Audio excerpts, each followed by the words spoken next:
Got a bunch of tired folks on the thumbnail this week. Look, Chris Matinho taking a nap, Bellotto taking a nap, Angelusa taking a nap.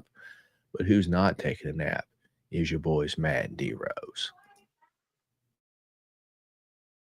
Step in the rain, feel the adrenaline rush, going fist and kicks, the pain we can't hush, and then they find us with the real tough guys, breaking down barriers, we aim for the skies, into the octagon like a warrior I stand, slaying blows, taking hits as I command, the art of combat, I'm ready to go, submission, knockout, that's how I flow, unleashing the fury like an untamed beast, locked in a cage where strength is released. Striking precision, grappling with my golden octagon. The stage we ignite.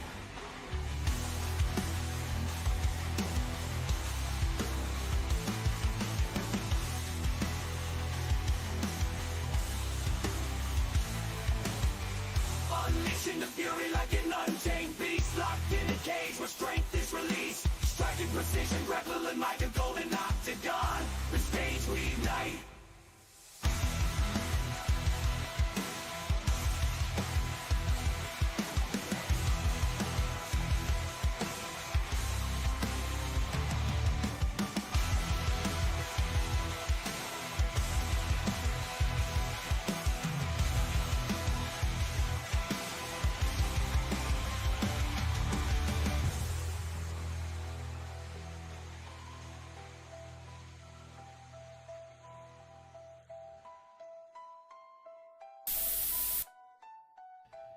And we are live.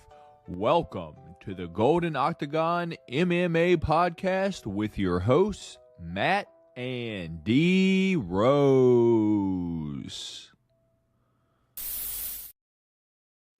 Yes, we are here live on the Golden Octagon MMA Podcast. My name is Matt. D Rose is right over there on that side of the screen. We appreciate you for stopping by and hanging out with us right over here on the Golden Octagon MMA Podcast. Somebody hit that thumbs up button for your boys, if you don't mind. D Rose, I'm feeling energized, man. Me and you have been chatting a little bit before like the podcast started. We've got some fun topics to go over this week. Some fun topics to talk about from this past weekend. And the show's going to be a little bit different today because how we usually start is, we go main event from the past week and we break it down. But, dude, if I'm going to be completely honest, this past weekend's main card was just bad, dude. The prelims were much better than the main card was. So I think we might start from the bottom and just kind of work our way up from there on the recap this week. But what else we have? We have some bean eating to go over, and it ain't this guy this week, that's for sure. It's that guy right over there. We got some UFC news and fight announcements to go over. D-Rose, we have the UFC Baku, Azerbaijan, Jamal Hill versus Khalil Roundtree Jr.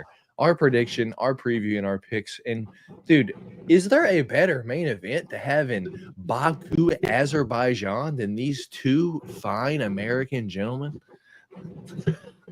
I mean, who else would they have chosen? Like, who else would have been a better fit? I mean, that's the real question. You know what I mean?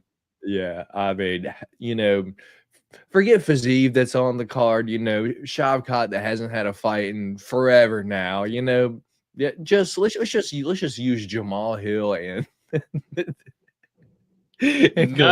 nothing says Baku more than Jamal Hill and Khalil Roundtree. It just made the most sense. Nothing. And we will finish out the show with our fisting of the week. It cashed for us last week with ease, and we'll talk about that. But before we do all that, let's get into the chat. We got Austin in here. What's going on, Austin? How you doing, brother? We got Antoine. Favorite night of the week, as always. We're on the verge of Game 7 in the NBA Finals. Not if Halliburton's still hurt. Yeah, not if Halliburton's hurt. Yeah, true. Also, I saw the dog in the intro, Matt. Didn't know you had one. That's awesome. Yeah, I have a dog. His name is Chubbs. He's actually an Oripe, which is like some kind of designer breed, but it's a Shar-Pei and Pug mix. And he's 13 years old. So he's he's pretty old, man. He scared me earlier. D-Rose, I got home from work and he did not wake up. I could see him breathing and I could see him like dreaming, like he was like, kicking his legs and stuff. But I'm like pushing him, dude, and like, Chubbs, wake up, man. Have his treat bag right in front of him, like shaking it. Dude, he didn't budge. I was like, God damn, I think he's gonna die, dude. Like he's like in a coma. He's like in a coma. So I was just like fucking walking around, like Googling, like what to do if my dog doesn't wake up. And they're like, it can happen with older dogs, this and this and this. And like, I just happened to look up for just a second and I just see him like, just poking his head up. I was like, Jesus Christ, dude. Nice. Scared the shit out of me, dude. Because I was home for like 10 minutes and he was not budging, dude. He was just snoozing hard. And I'm like, dude, you're a dog. You're, like supposed to wake up if there's sounds going on, so kind of had me worried. But yeah, your hair is getting with the lead-in. Yeah, with the lead-in, dude. you were kind of worrying me. But yeah, I wasn't meaning to laugh. It was just the way that you had explained because it's like, what do you do? Because we've had like family cats before that have like died, but like the kind of sad, but I guess like real truth about cats is like they just like literally just walk off and like go die. Like they don't. Yeah, see, like, dogs are the opposite, dude. Dogs will fight to like. So like, yeah, dogs will fight to the last. They'll last forever, and like they'll make sure. So it's like sad, man, because he's my buddy. Like as I said, like I got him in like 2012 when I first joined the Navy, man. So I've had him a long time. We got Joseph in here. Such a random event. Nah, it's perfect, Antoine. Perfect. At least was even Sadikov are on the card. Indeed. That Nazim Sadikov. We got Muhammad Naimov's on the card. Like a bunch of people belong on this card. Just this main event is just weird. We got Dave in here. What's going on, Dave? And rip to D-Rose. Falling asleep to you boys in my background noise. I fell asleep last card when Chess was fighting. Apparently my body chose the best time to fall asleep. Yeah, you didn't miss anything on the main event or on the entire main card this past weekend, man. But with that being said, D-Rose, let's go ahead and get into the show. Let's get into our UFC Atlanta recap. As I said, we usually do main event down, but that main card last week, let's just be honest. Alonzo Minifield C was kind of ass. We'll talk about Mansour Abdul Malik versus Cody Brundage, but also ass. Cody Garbrandt, Hani Barcelos, ass. Edmund Shabazian versus Andre Petrovsky, ass. Like Thug Rose versus like Miranda Maverick was, let's be real, that was probably the best fight on the main card. I'm gonna be honest. That was probably the best fight. That was the best, that was the most competitive, like fight, interesting, entertaining fight on the main card because there was close to finishing sequences going on. Yeah, but anyway, prelims. So starting off the card, we had Jamie Lynn Horth taking on Vanessa Demopoulos. Dude, Jamie Lynn Horth was beating the brakes off of Vanessa Demopoulos, dude. She was so much bigger than her, just looping those hooks, putting the paws on her, and dude, for a second, dude, I got so excited because tell me why I had Jamie Lynn Horth KO 2-3, Phil Hall's KO 2-3, and Jose Ochoa KO 1-2 all fucking parlayed up, dude. So when Jamie Lynn Horth was, landing the beats on Vanessa Demopoulos, I'm like, finish her, Jamie, come on. But it ended up going to decision. But yeah, like Vanessa Demopoulos does not even need to sniff the 125-pound division ever again, dude. She's small for 115. We can't have her up at 125, dude. What's your thoughts on the first fight of the night last week? Yeah, well, it almost made me kind of wonder to a certain extent if maybe Vanessa Demopoulos hadn't had the best record in the UFC so far. Maybe she's on one of her last fights in the UFC, and she wants to be in the UFC's good graces, so she takes a fight on short notice up a weight class. But you were absolutely right. She is not a 125er whatsoever. She's barely a 115er. She's definitely not a 125er, so she was getting walloped. I mean, there were moments in the first round where I thought Jamie Lynn Horth was going to finish her. And then there in the third round as well, I thought, there were a bunch of sequences where Jamie Lynn Horth is just bombing on Vanessa Demopoulos. And credit to Vanessa Demopoulos, man. She is tough as a $2 steak. Like, dude, she is. You can't. Like, I've seen her take some damage, in some of her fights before, but going up a weight class, just getting beat on like that, and just still in there, and it still was like throwing down at the end of the third round, was like trying to run down Jamie Lynn Horth if they're landing some big strikes of her own. So, dude, she's so tough. So credit to Vanessa Demopoulos, but yeah, she took a lumping in this one. You're on mute. Yeah, I think I coughed there. So second fight of the night was Angelusa versus Phil Rowe, dude. And I feel like you know me enough to where if I bet on a fighter to win and they lose that first round, dude, and they start to come back in that second and that third, dude, this is like a Nate the Train Landwehr moment for me, dude, because as I said, I did have Phil Rowe KO 2-3 bet. And what made me just take a taste at it was Angelusa's, last fight against Brian Battle. He just kind of broke. And, Phil Rowe was so much bigger than him at the weigh-ins. And I was like, dude, Phil Rowe's got a solid jab. He's got better jiu-jitsu if it does end up on the ground.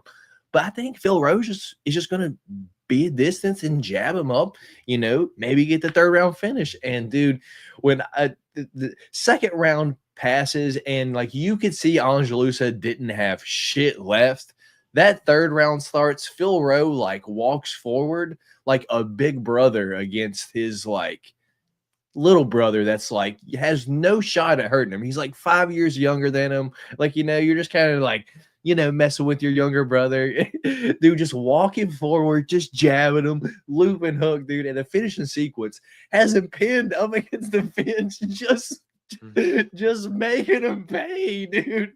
And then just falls down, drops him face first, dude. Shout out Phil Rowe. And apparently he got the most money he's ever gotten from the UFC. He said he got 6-figure payday from the UFC. So shout out the Fresh Prince, Phil Rowe, for getting that third round finish, dude. It was nasty.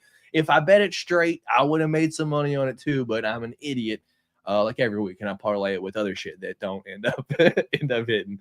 What you got on Phil Rowe, Angelusa, D-Rose? Yeah, so I'll tell you, I'll be honest on this one. I was actually out. Me and Amber, we were out for dinner last Saturday night. So when this fight was on, I was actually so we were leaving the restaurant at like about the, let's say, halfway through the second round. So we're pulling out, and then we're getting on the interstate, and then about the second round, I'm like, okay, Phil Rowe starting to come back. He's starting to cook a little bit because Phil Rowe lost the first round. Yeah, he just got wrestled all the first round. Yeah, he lost the first round. So I'm like, okay, he's cooking. He ends up hurting Angelusa there at the end of the second round. I'm like, all right, let's go, Phil Rowe, let's go. And then all of a sudden, boom, he gets hurt. I'm like, oh my gosh. Then he gets taken down. I'm like, wow, yeah, lost the second round. So I'm like, he's down 2-0. Like, you need to finish here. And I end up getting on the interstate. So, kind of driving a little bit fast. So I'm probably looking when I don't need to be. And I saw where Angelusa had taken down Phil Rowe. And I was like, man, screw this, dude. I said he freaking lost. So I just ended up turning it off. And I was like, I'm just going to drive. Dude. I was like, I'll get home. I was like, I'll check the result when as soon as I stop, because I don't want to drive and sit here and try to look at this when I'm going to get pissed off anyway. And I ended up missing the finish. So I had to go back and actually see the finishing sequence. But yeah, I went back and watched the full round in its entirety. And you could see just Phil Rowe was just cooking. And he just knew. He knew he needed the finish, man. And just landed the big shots when he needed to. And like you said, that big brother up against the cage, just absolutely savage, man. They showed like a slow-mo angle of that, like from behind Phil Rowe. Like, dude, it looked like it almost looked like Angelusa's like eyeball was like about to come out, like the way Phil Rowe's like hand was like up against his face, like as he was punching him. Like, dude, it was just absolutely savage. dude, when that sequence was happening, I was jumping in front of my couch like, come on, Phil, finish him. And Angelusa dropped. The ref stepped in, dude. I'm doing laps around my kitchen table because I'm just so excited about what just happened, dude. I just love it when shit works out that you think is going to happen that's not expected to, because Phil Rowe was the underdog, dude. Even going into that fight, dude, Phil Rowe was the underdog. It's just, Yeah. I know the Fresh Prince had the tools to do it. Anyway, let's move on to the third fight of the night. Ricky Simone, Cameron Smotherman. Ricky Simone wrestled him all 3 rounds. Anything on that one? Yeah, I mean, kind of what we thought it was. I actually thought the funniest thing from that was after because I actually didn't watch this fight either. In its entirety, I just saw kind of what it was, and I was like, yeah, I'll check out on this one. But after the fight, when Ricky Simone said that he had Cameron Smotherman pinned up against the fence, and Ricky Simone told him he's under arrest, and Cameron Smotherman told him that he's racist. I didn't see that. yeah, no. So I thought that was actually the funniest part, was that Ricky Simone told him he was under arrest, and Cameron Smotherman called him a racist. Dude, anyone can be under arrest. Dude, it's like, come on, man. Yeah. So I thought that was funny, and that's what Ricky Simone kind of said. He was like, "Oh, so what, you're going to try to pull that card or whatever?" He's like, "That's a reach." Yeah, no, I thought that was hilarious when Ricky Simone said that after the fight. Yeah, that Cam Smotherman's reaching. It is what it is. Anyway, and then we had Jose Ochoa, Cody Durden, dude. Yeah, this was one of the ones where I was kind of flipping back and forth on, but me and you end up getting splitting here. You went Jose Ochoa, I went Cody Durden, dude. Though the way that Cody Durden ended round 1 and then 4 seconds later is asleep on the canvas still blows my mind, dude, because it was almost like after round 1, Cody Durden was like, yeah, I got you now because you're cooked, buddy. Dude, during that first round, Jose Ochoa was throwing heat with everything, dude. There is not one strike that he was throwing not trying to knock out Cody Durden, dude. It was like the hardest hooks, the craziest kicks, dude. It's like, and I'm sitting here talking to my fiance. I'm like, he cannot do this for the next 2 rounds. He's gonna gas. And so when that first round ended, I was like, oh shit. Cody Durden's like, all right, buddy. Came out round 2, just cooked him with the first punch, dude. Just Jose Ochoa just cooked Cody Durden. I believe it was with the uppercut, yeah? Yep. Yeah, so that's like Cody Durden's weakness, is like uppercuts and knees, dude. It's just like, if you can slip one of those through on him, when he ducks in, dude, done. Jose Ochoa knocks out Cody Durden in round number 2, 11 seconds, man. What's your thoughts on that one? It was a fun fight. It was a sick knockout, and Yeah. I was actually over at my parents at this point, and I was actually watching the fights with my nephew, and my nephew was like, Okay. "Yo, this fight's like." My nephew's like 8 years old, but he's like, "Yo, this Okay. fight's actually crazy," because he actually likes watching fighting a little bit. He watches Yeah. like a little bit of boxing and stuff like that, like Muhammad Ali, like old highlights like that. But if he sees me watching UFC, he'll come watch it with me. And when he saw the knockout of Cody Durden, he was even kind of laughing because he was like, "Man, that dude's eyes was crossed when he was on the ground." Because dude, Cody Durden got Yeah. absolutely blasted by that uppercut, Mhm. man. Like Yeah. it was such a beautiful setup from Jose Ochoa too. He just ended up. It was like the second round started, and I thought like, it was so fast. Like I didn't realize they glove touched, and then they were like, and then Durden threw the strike, and then the uppercut came from Ochoa. It was such a fast sequence. Like I didn't realize like how quickly it came, but the way that he had just slipped, uppercut, just absolutely rocked Cody Durden. I mean, for me personally, I thought that Cody Durden was just getting, as you said, Ochoa was throwing heat. Durden was getting blasted, man, and I thought it was only a Mhm. matter of time. I mean, he has shown to be knocked out in the past, and that is Yeah. a path of victory against him. And Ochoa, dude, he can absolutely throw. Went down on the ground and pound for the finish. Sick knockout, man. So yeah, I'm going to be excited to watch Ochoa, and the flyweight division starting to cook up a little bit too with some of these new contenders coming up. And Jose Ochoa could be one of those guys who could be in some fights. Yeah, man. All right. So moving on to what was our fisting of the week, and it cashed with ease. Now 10-0 undefeated. Malcolm Wellmaker. Dude, I will never let you live it down that you picked Cameron Simon to to beat this kid, dude. Dude, like Chris Moutinho this past weekend, shout out him for getting in there because that wasn't the first person UFC called. How many people do they call on the UFC roster currently? That was like, hey, do you want to fight this kid? And they're like, fuck no. Atlanta, hell no. So yeah, dude, I'm interested to see what they do with Malcolm Wellmaker here. Fisting of the week cashes though. Nasty knockout, then what was of the first round? We just had Chris Moutinho kind of walking forward, getting punched as expected. But, he was, blocking certain ones. So you see Malcolm Wellmaker, raise the knee, get the hand to drop, and just absolutely come over the top with the right hook, crush Chris Moutinho.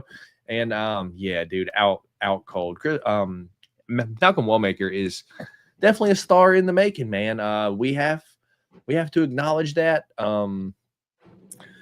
135 is tough, man. So he's probably going to get a tough push real fast. Well, like a bunch of people are probably going to be like, whoa, this is a fast push. But dude, 135 is no joke. So UFC's kind of got to figure out what they have on their hands. So what's your thoughts on Malcolm Wellmaker versus Chris Moutinho? And Jesus Christ, what do we do with him next? Like, does he fight Patchy Mix next? As his next fight? It's like, all right, Patchy, you got Chris Moutinho next. I mean, honestly, what to do with him is tough just because he's still so green, but he's what, 31 years old now, so.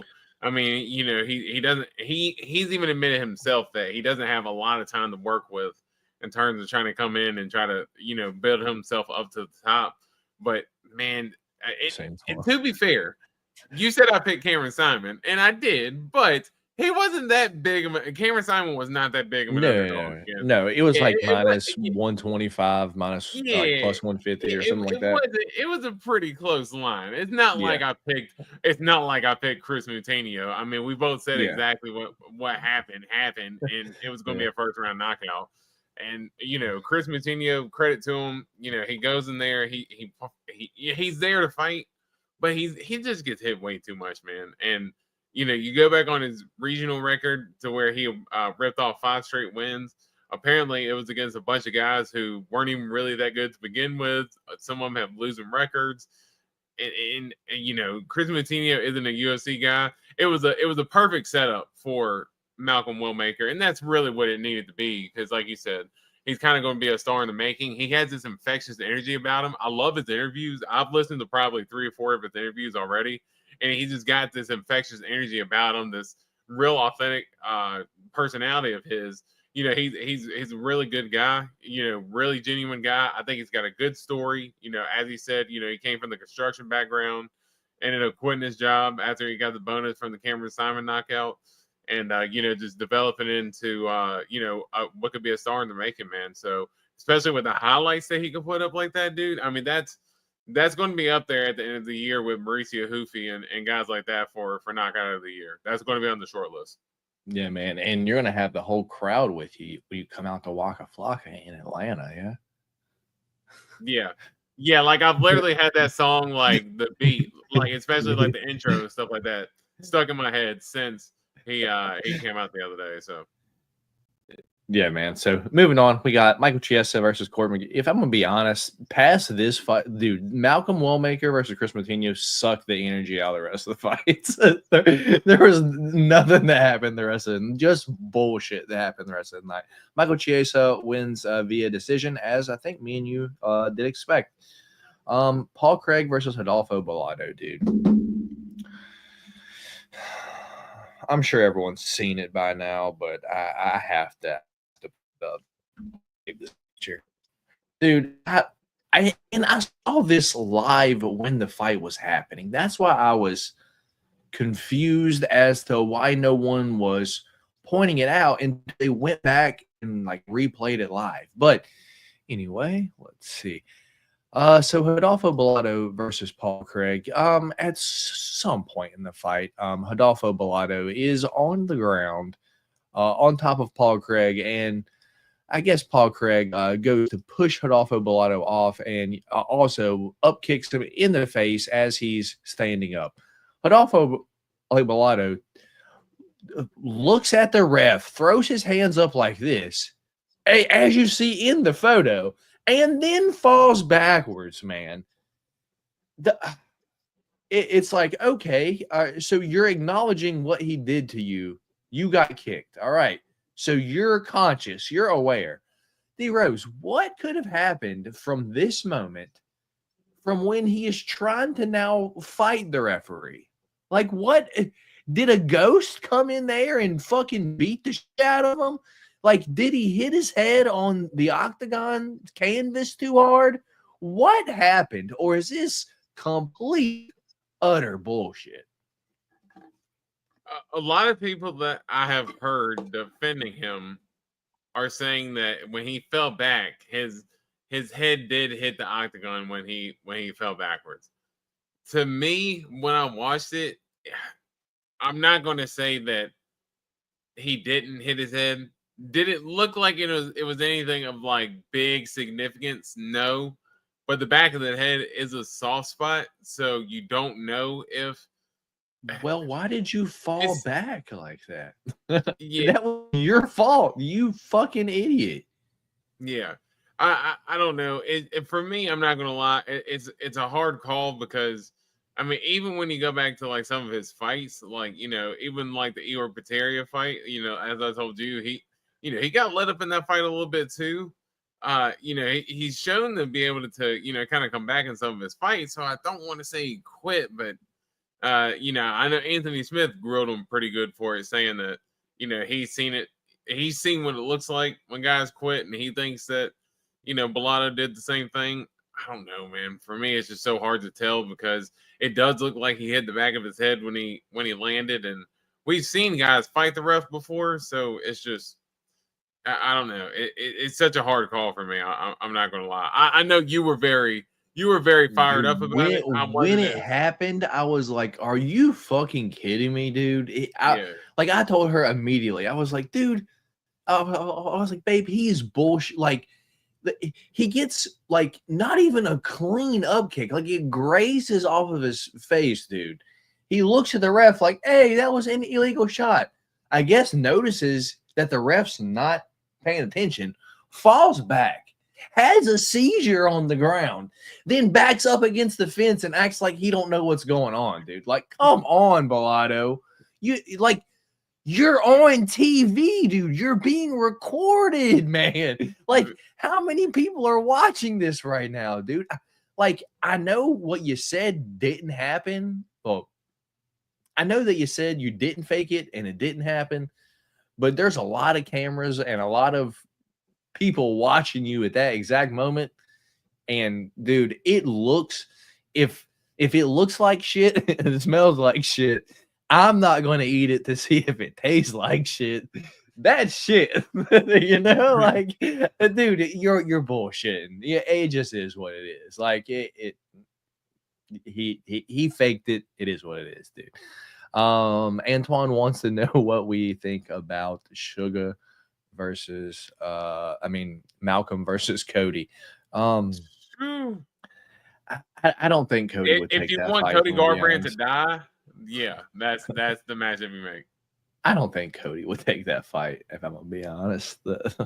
Yeah, I'm sure the crowd was pissed that Shane Burgos like Shawn Michaels blushed.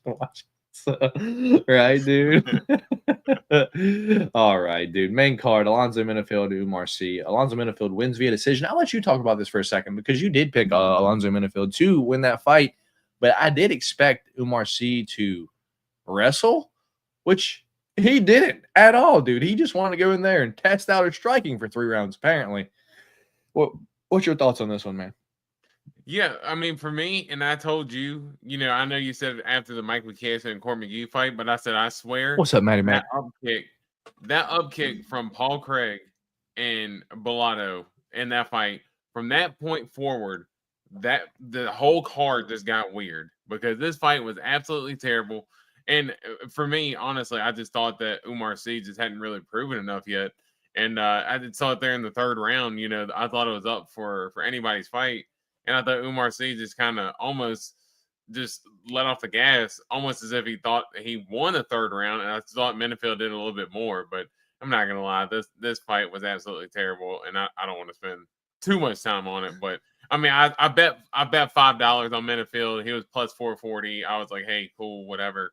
You know, little filler in the account, but other than that, I don't really care about this fight. Fair enough. If you guys were hit with an illegal strike, would you take a bag for the DQ or keep fighting? I don't know. I'd probably keep fighting just because D Rose knows me. I'm a pretty persistent person, dude. I will not give up. You know, with anything. Like, we played UFC 4 a whole bunch of times. He's beat me like 900, 1,000 times. I beat him like 100. I would still fucking try, dude. Dude, it would not matter, dude. I am persistent. I'm persistent, dude. I don't care. Yeah, I know, he does. He keeps going. I mean, me myself, I'm very competitive, so I don't want to be like, oh yeah, I wouldn't take the DQ at all. But you know me, I'm a very competitive person, so I'm definitely one of those that I want to go out there and I want to. You know, I definitely want to prove it, especially if we're already out there and everything as well. Now, if it's like, let's say if it's let's say you're down 2 rounds and then you get the nuts, you're like, oh, I'm done. I'm done. But I'm just saying, if it's a brutal enough nut shot, dude, I mean, I ain't gonna lie, like that could be enough to where, like, hey, if my nuts are in my stomach for more than 5 minutes, I don't know if I'm gonna fight, man. I'm just gonna be honest. Other than that, like an eye poke, something like that, I'll fight through it. Fair enough. We got Mansour Abdulmalik, Cody Brundage, dude. This fight pisses me off so much. And after this fight, I messaged you, dude, and I was like, I know I said, before, I understood where you came from, but he wasn't really burning me too much because it's like I was just, betting on the under or I was betting for him. But now, dude, I am with you. If Cody Brundage is involved in any fight, I will not bet that fight. I will not bet that fight, dude. Mansour Abdulmalik, Cody Brundage, dude.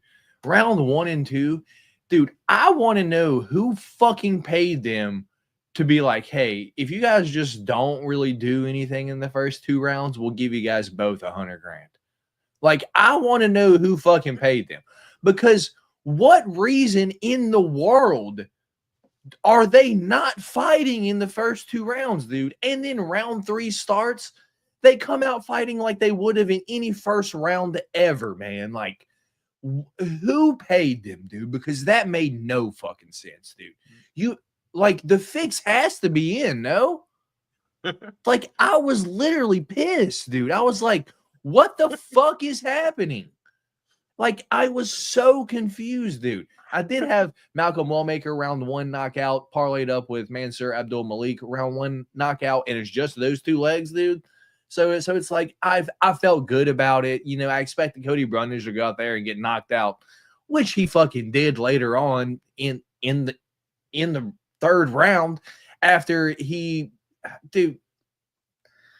Cody Brundage, dude, is so fucking irritating, man. Like, I don't even know what else to say. This fight ends like via headbutt in the 3rd round. So they didn't call it no contest, which I kind of wish they would have, because I would have got my fucking money back. But instead, they went to fucking decision, dude. Dude, what was the odds for this fight to go to decision? Like plus 3,000, dude. Like, Cody Brundage, Mansour Abdulmalik technically went to decision, dude, and Mansour Abdulmalik wins via decision, man. Anything on this fight, dude?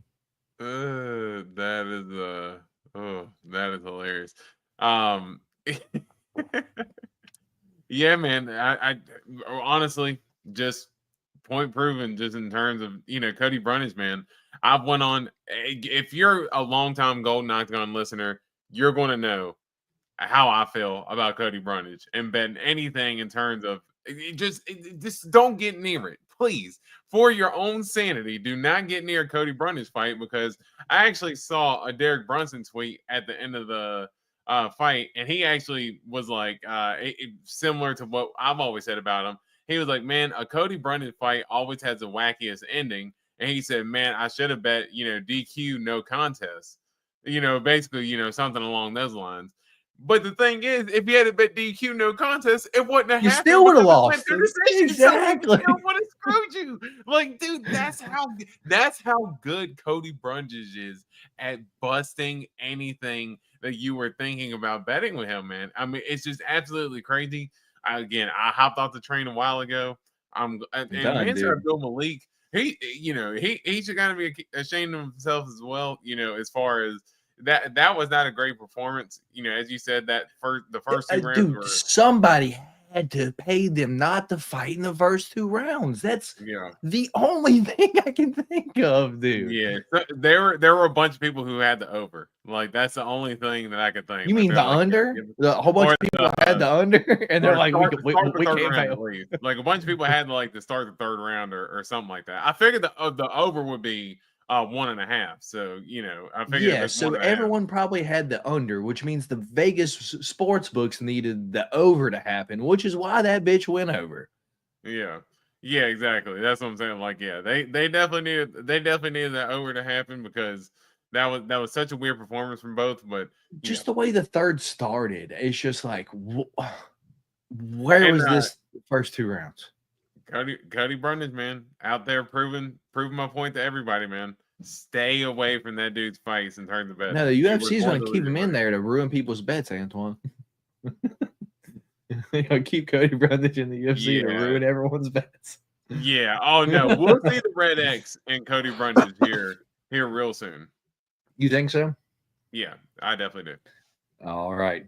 So, Hani Barcelos, Cody Garbrandt. Hani Barcelos wins via decision. I know you had some thoughts. I know Cody looked good in the first round, started like dancing and shit, and then it's almost like he got tired from his little dance moves, because when the second round started, dude, he almost looked like he was tired. And then you messaged me in the third and was like, Cody looks gassed. I was like, yeah, man, he does. And it's like it ain't even a lot was happening in the fight, really. Wasn't a lot of takedown attempts or anything like that. It was just just a regular fight. It was like Cody just seemed old, dude. He just seemed kind of washed, and that's not anything we don't know here at this point. What's your thoughts on Hani Barcelos, Cody Garbrandt, man? Since you picked Cody Garbrandt to win that fight. It's one thing to feel and kind of to see hey, Cody Garbrandt's washed, but he's 33, former champion. It's another thing to actually watch it happen. As far as in that first round, he's feeling himself, he's landing combos, he's doing his blitzes, he's landing his quick combos, getting in and out. He's dancing, he's looking away, and throwing jabs and stuff like that. He's he's feeling himself, and looking good. And I messaged you after the end of the first round. I said, man, Cody's looking sharp.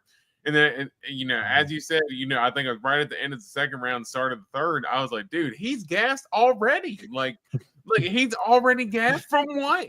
What happened that was that rough of a sequence? And it was there in the third round, and I sent you the clip, because I wanted you just to have the reference and the picture in your mind as far as just how I describe it. That sequence when they're on the ground, Cody's getting back up, and he did a good job getting back up. Hani Barcelos is kind of pushing him up against the fence, landing combos and stuff like that. And Cody Garbrandt's kind of going back with him, and Cody's trying to pump up the fans. He can't even lift up his arms to pump up the crowd. Dude, he literally is like this. His arms are crumpling because he cannot pick up his arms to pump up the crowd. And then he goes to throw the two saddest feints that I've ever seen in my life. Like, he goes to throw a right and a left hook. His arms do not move at all in either of those sequences. Like, when he's trying to pump up the crowd and when he goes to throw the right and the left hook. Like, it's literally like just all upper body movement that he's doing. It was such a sad sequence to watch, dude. Yeah, he's 100% washed. I mean, I know Johnny Barcelos is a solid fighter, but 38, 39 years old, that's a fighter that Cody Garbrandt at this point should be able to beat. He's 100% washed, dude. Yeah. Will Cody be the only UFC champion who doesn't make the Hall of Fame? No, not at all. There will be at least one other one in there. Her name's Nico Montano, the forgotten UFC champion. And Jermaine Durandamy as well. Yeah. For the 145-pound title. Yep. The other forgotten champion. Yeah. So moving on from that one, we got Edmund Shabazian, Armin Petrosian, dude. Edmund Shabazian lasted all 3 rounds, was able to stuff takedowns, dude. I guess he looked all right, but he still looked tired, man. Like, he's still like midway through the second round, you can see him like taking those deep breaths, but Andre Petrovsky's not, he ain't good, man. So let's not pretend like he is, even though D-Rose did pick him. And it's what lost to the pick champ this week. But Edmund Shabazian wins via decision. Rose and Miranda Maverick was the best fight on the main card. Lots of close to finishing sequence both ways, dude. I was actually messaging you back and forth on that. Dude, like, Miranda Maverick had Rose in an arm triangle, and I thought Rose was going. Dude, I thought Rose went out, dude. I was like, she's going out. It's locked up tight. Like, Miranda was off to the side, dude, fully locked in, and Rose somehow like turns her head and gets out of the head and arm choke, dude. Crazy sequence, just back and forth the whole fight. But I did think Rose won that fight. And the main event was Kamaru Usman via Joaquin versus Joaquin Buckley, and Kamaru Usman wins via decision, where he literally just wrestled him all 5 rounds. I guess Joaquin maybe had a moment there in the 5th round. He was kind of chasing him down, but let's be real. Usman was like, I just beat this dude for 4 rounds. I'm tired. If I don't get hit here, I'm good. So he was just kind of staying safe. Anything on those 3 main fights? 3 fights on the top of the main card, D-Rose? Yeah, I mean, I more or less on the co-main event. Good fight, kind of the result that we had expected. Good fight, a competitive fight. But I think that's kind of that kind of lets us know for Miranda Maverick. I think that's it in terms of her maybe potentially. You think that's her ceiling? Title one day, right? Like, yeah, like that's probably her ceiling. Like, I mean, she's still young, dude. I think she's 27, 28, dude. So it's like it ain't. Yeah. It ain't like she's too old. Got time to improve. And it's not like there wasn't. Dude, she could have finished Rose. I thought she beat fucking Macy Barber. You got something in your fucking mouth that you need to spit out? Yeah. I think I had like a piece of. I was like, you look like you're about to throw up. I was like, you look like you're about to throw up, dude. I had like a piece of meat or something like that stuck in my teeth. So I was like kind of like swishing it around and. Yeah, but yeah, I wouldn't count her out yet, especially because she's so young, and most of the ladies at the top of the division is already a little bit older. So I think we got time. I wouldn't count her out yet. Yeah, and then for the main event, I would say for Joaquin Buckley, I thought that was man, I did think that he was going to win, and I did say that I thought the fight was going to be competitive. I was thinking a 48-47. Maybe I thought Kamaru Usman was definitely going to be competitive. I didn't think that Joaquin Buckley would go there and blow him out by any means. But I thought it was kind of surprising the way that Usman was able to take him down with such ease.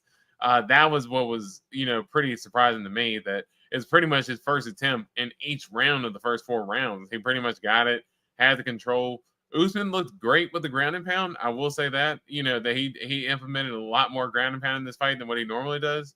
Yeah. But yeah, that was pretty disappointing for Buckley to see. But I liked Buckley's energy all week. I even like his energy after the fight as well. Kind of taking the loss in stride. And I think he's still got potential. I think if he can clean up his takedown defense, he can still be competitive. But I think Usman, putting his name right back at the top of the division, and already a hot division, I think it just makes it all more exciting. Yeah, man. Fair enough. One takeaway, one question that I do want to ask you from the takeaway from the main event is after seeing that main event and how it went, knowing exactly how it went, how ass is Colby Covington, dude? Yeah. Well, the only thing I'll give Colby credit for is that he took it on 3 weeks notice. I don't think Colby was necessarily. I think he was, maybe was he training? Yeah, but was he like in a fight camp or anything? I don't think necessarily not. So, dude, he's known as this like pressure fucking wrestler. And dude, Joaquin shucked him off like he's like, you ain't getting fucking me down. And Usman went out there and like Khabib'd him, dude. It was kind of interesting to just see, man. So seeing how shit's played out now, dude. If we see Colby anymore, dude, I bet he gets fucking squashed again. Oh yeah, for sure. All right, so that's going to do it for the recap for this past weekend. We'll move on down to my favorite part of the show when I ain't the one eating them. It is the eat the beans. This past weekend, me and D-Rose did have 4 different picks on the card, but we threw out Umar Sy versus Alonzo Minifield by D-Rose's choice. He chose these fights, so you have no one to blame but yourself, man. Which is what's cool about the loser picking, like, because you have to eat the beans, but you have full reign to change how this goes. Like, the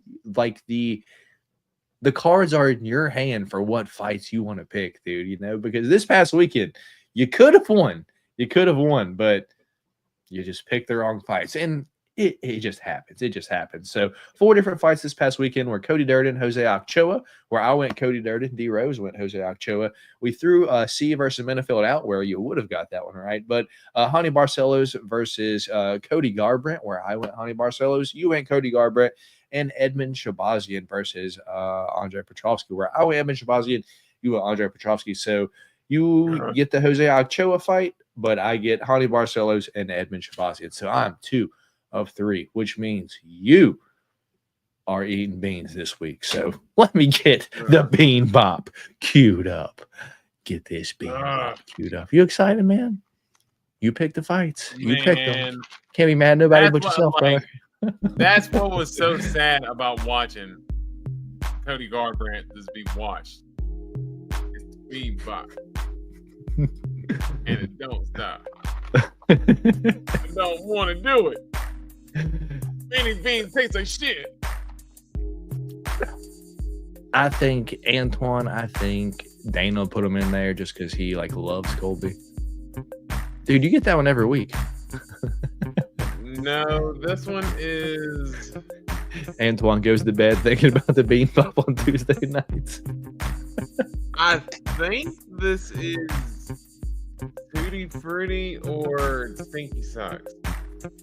I believe that's what it is. Oh well.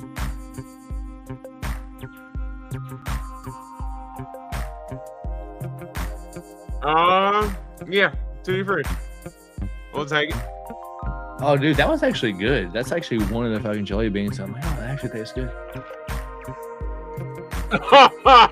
Hopefully your next one's dog shit flavored. Booger. Oh, yes. This is my favorite one. Please be booger. Don't be pears and shit like that in my Rick Ross. Dude, the worst part is I don't think I've ever had the pear. Dude, pears. I've been eating pears and shit. Oh my gosh. Here we go. Please stop. Come on. Bean bop. Please stop. Booger. Give him the booger. Oh, booger. Please, booger.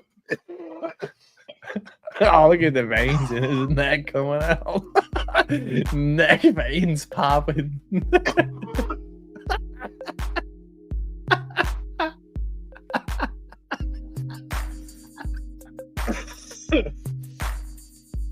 Dude.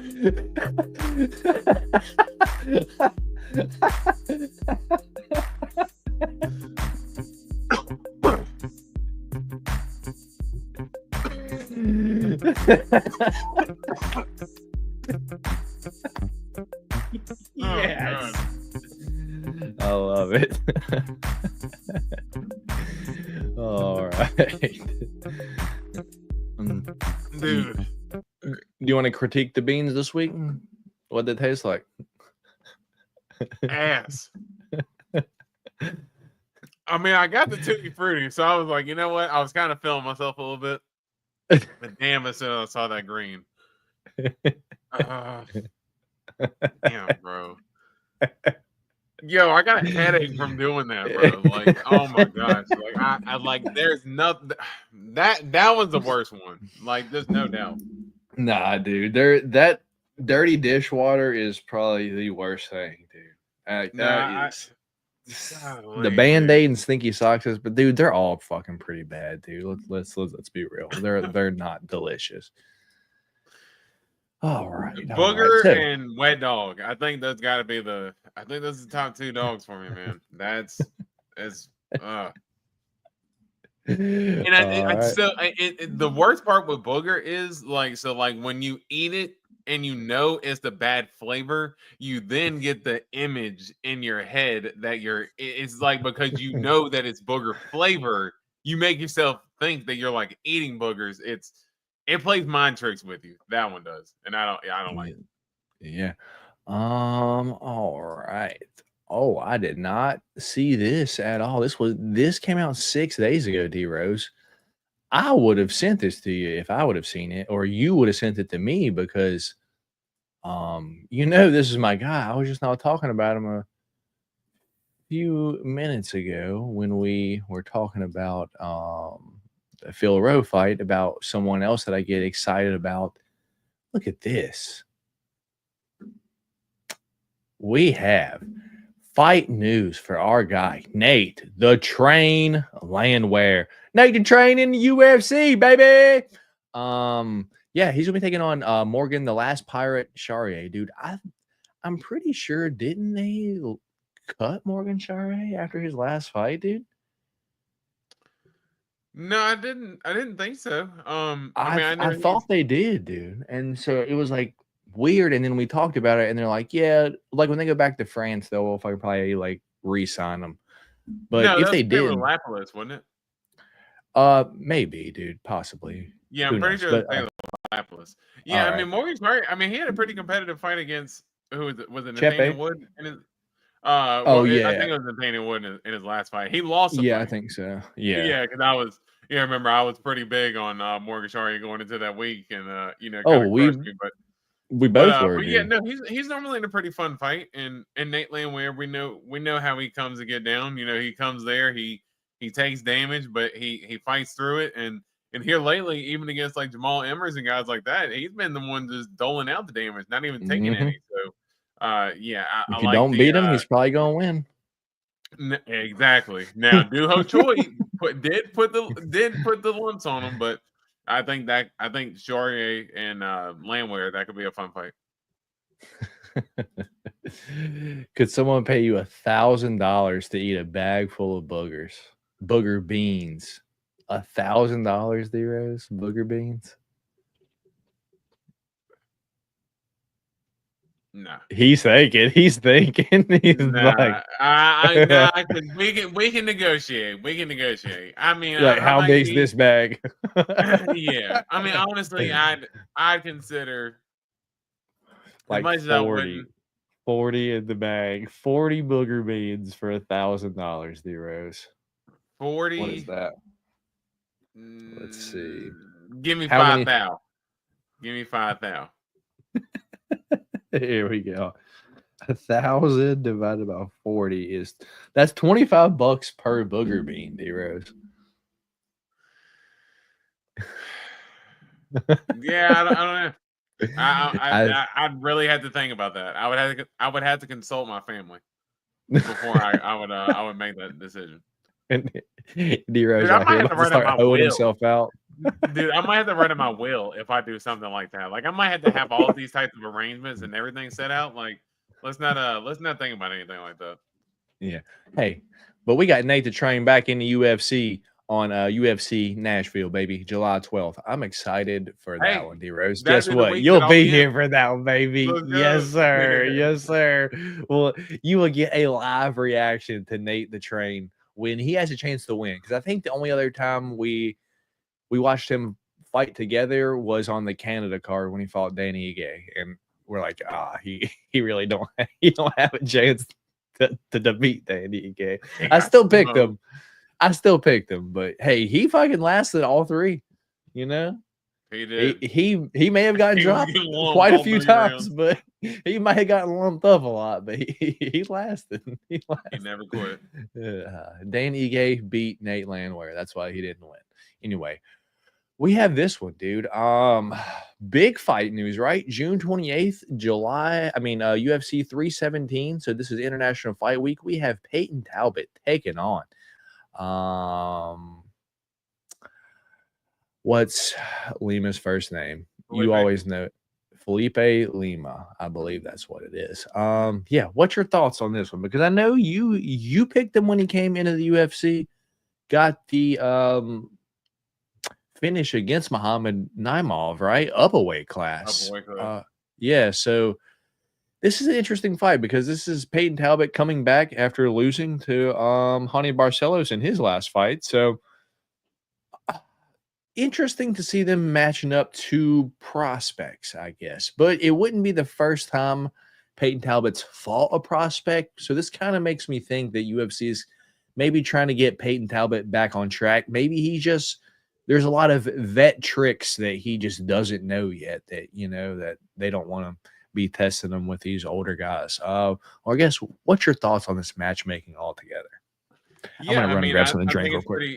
I think it's pretty interesting to see two prospects match up against one another who, both have pretty decent potential. But I guess at the end of the day as well, the guys need to just fight. And Peyton Talbot is a guy who, he needs to get back in there. And I think for a guy like him, the activity will help him a lot, just because getting good experience like that is going to help him progress. I think, a loss to Hani Barcelos is not a terrible loss for him. I think that's something that he can learn from and rebound from. He wasn't necessarily washed out of the fight either. He had his own moments, but I think he sort of overlooked Hani Barcelos, and I think Peyton Talbot will come to respect his opponents now. But Felipe Lima, he's a very well-rounded guy, man, and I just seen a lot of his background, and guys that I listen to on I listen to the Aiden Florian podcast, and I know Kenny Florian was very high on Felipe Lima coming in, just as far as how talented he was. And he's got good Muay Thai. He doesn't fight from the shoot the box camp, but he sort of has a similar style to those guys, to where he's very aggressive. But he is looking to get the fight down to the ground and ultimately get the submission. So I think it's definitely a tough matchup for Peyton Talbot. That's for sure. All right. Do you have early lean on it right now? I would probably say Lima. I think Lima will probably be. I say it would probably line will probably open. It'll probably be minus 180, minus 190, somewhere around there. I think. So you think Peyton Talbot will be the underdog in this fight? Yeah. Interesting. I think a lot of people are going to fade him after that Barcelos performance. I hope so, man, because I would like to make some money on him. Moving on, update Ben Askren for everyone wondering. He's expected to need a lung transplant, Hero. So hopefully, someone out there is able to help Ben Askren, because I know not everyone is able to, but right now he has his eyes open and he's able to move his hands. He is recovering, but he is expected to need a lung transplant. Pray for Ben Askren, they say. If you pray, just keep him in your thoughts. Whatever you must do, just wish Ben Askren to get better, pioneer in the sport. Yeah, pray for Ben Askren and his family, man. Sad situation, but Yeah, God bless them and their family, and that he gets the help that he needs. Yeah. And moving on to some other fight news, we have King Green taking on Diego Ferreira, set for UFC 319, August 16th in Chicago, D-Rose. Dude, I don't like picking either one of these guys to win any fights. I guess I'd go Bobby Green here, though. How about you? I mean, for me, I think it's a tough fight to pick, just because if Diego Ferreira can't get the fight down to the ground, obviously it's Bobby Green's fight to lose. But Bobby Green doesn't have the best of takedown defense. But I do think in terms of matchmaking, they're both older and late in their career. I think it's a perfect matchmaking just in terms of, hey, this fight could potentially deliver pretty. They can go back and forth, strike a little bit. We've seen Diego Ferreira get some knockouts, Michael Johnson and guys like that. So could be a pretty good scrap, or Diego Ferreira could get the takedown and get a sub. But I think it's a proper matchmaking for both guys. Fair enough. Dave offered asking one of his lungs, but asking, yeah, I don't think a lot of our lungs are good enough to offer, Been asking. I know mine's not. I know mine is not. That's for sure. Yeah. So moving on, we have a little surprise, Secret Juice Man, D-Rose. When the fight was announced, I was like, does this fight happen on the expected date? And you're like, no. And it doesn't. I didn't expect it to happen at all. I still don't. I still don't expect it to happen. So Paulo Costa versus Roman Kapilov was scheduled for UFC 317. It has now been moved to UFC 318 on July 19th in New Orleans. So the Dustin Poirier card. So we'll see if it happens. We'll see if it happens there. We got Marc-Andre Barriault taking on Sherbolt Magomedov. I thought this was we already talked about this a while ago. No. I know for a fact that we did. No, you're right. We did. Yeah, because I think it was announced like pretty much right after Marc-Andre Barriault's last fight. Like it was pretty much like right after. Yeah. There's a few more on here that I did see. Set for UFC Abu Dhabi co-main event 5-round fight now, D-Rose. Aaron Pico versus Mobsar. Dude, it's crazy because there's still a chance. There's still a chance that it could be Yair versus Volt. That's crazy, for the man. title. I mean, there's still a chance. And, Aaron Pico, I'm excited for him to come into the UFC, but they could not have chosen a harder fight for Aaron Pico, a guy who I think can be a super fun fighter to watch in the UFC. They could not have chosen a harder fight for him to debut in the UFC. I think it's,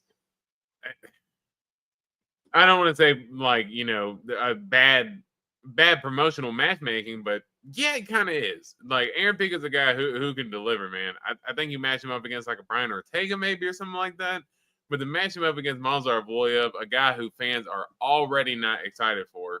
But we know who is tough as hell, can beat anybody, and this in terms of his wrestling is smothering. Bad matchup for Pico, man.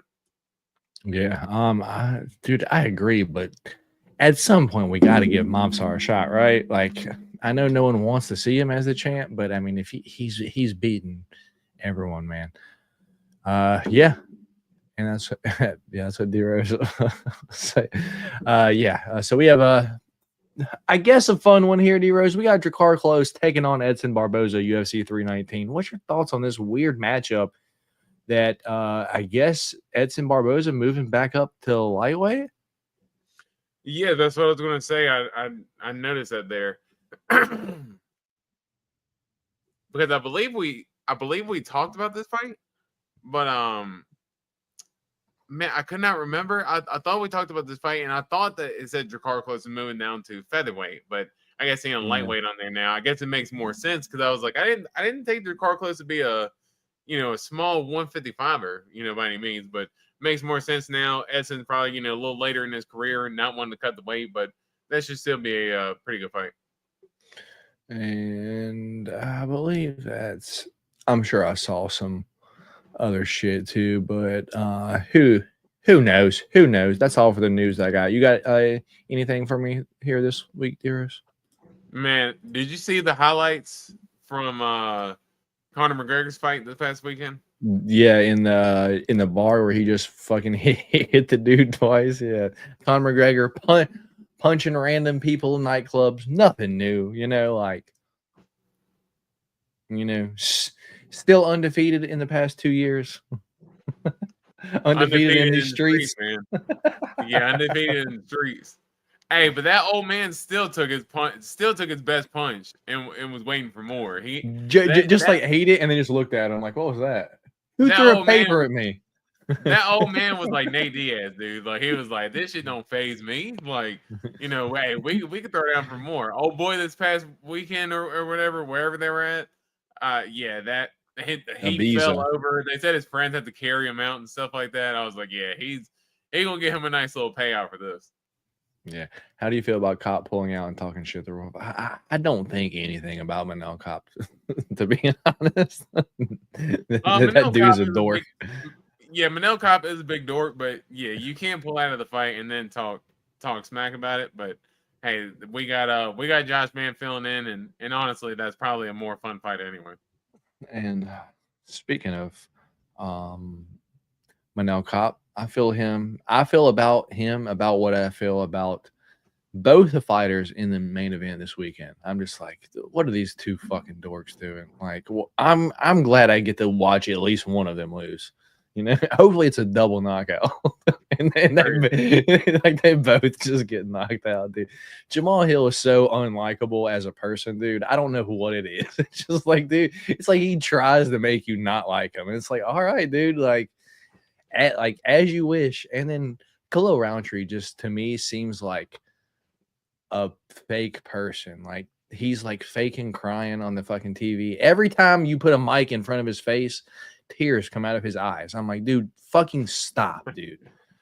Like, I've worked my whole life to be. No, we get it. You used to be fat, Khalil. That's cool, man. You're not fat now. Why are you crying on national TV?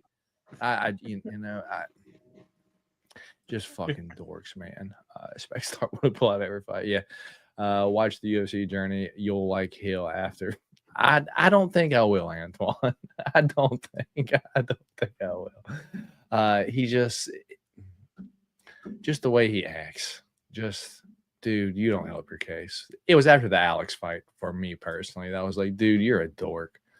Anyway, never will be a fan of Khalil, especially after he was whining about the Alex loss to Ankalaev, and Khalil is a cult member. Exactly, Dave. Exactly. Him and Dominic Cruz both. They what is it called? The Betterment Society or some shit like that. I don't even remember what it was fucking called. I'm sure somebody y'all know. Dave knows. He has 6 kids, and his first 15 years is a hell of a story. But the thing is, I don't want to say it doesn't matter, but everyone has their own story. Just because you go through some shit when you're younger doesn't mean that you have to act like a dickhead as an adult. It's just like just the stunts that he pulls. If he didn't have his own YouTube channel, I think I'd maybe be a fan of him. But it's like he shoots himself in the foot when he talks. But that's just me. How about you, D-Rose? How do you feel about Jamal Hill? Yeah, I'll say that. Yeah, I'm with you in terms of he shoots himself in the foot, a lot of times. And I was a guy who, was a big fan of him coming into the UFC from the Contender Series. But I do think that, and I know that he's in a good job. I'm not going to say that I don't like him, but he's, is he a guy that is he going to be like one of my top favorites? No, not really. Yeah, he does kind of, back himself into a corner sometimes with some of the things that he says. But one thing I'll give him credit for, he said he wasn't going to try to take down Alex, and he wasn't going to try to take down Yuri. And, he went out there and scrapped both guys, and I mean, who has he ever tried to take down? What's the point? Like, he's not a wrestler. Have you ever seen him shoot a takedown?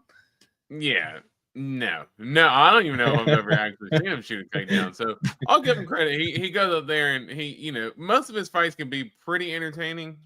So I'll give him credit for that. But just personality wise, in my opinion, I think he is the least talented champion we've ever had.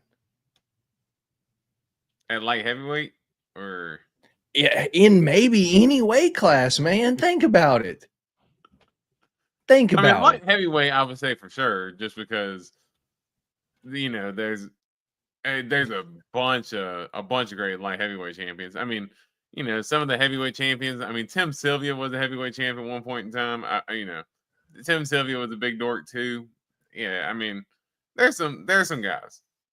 I don't. It's just I don't even know if he takes it seriously, man.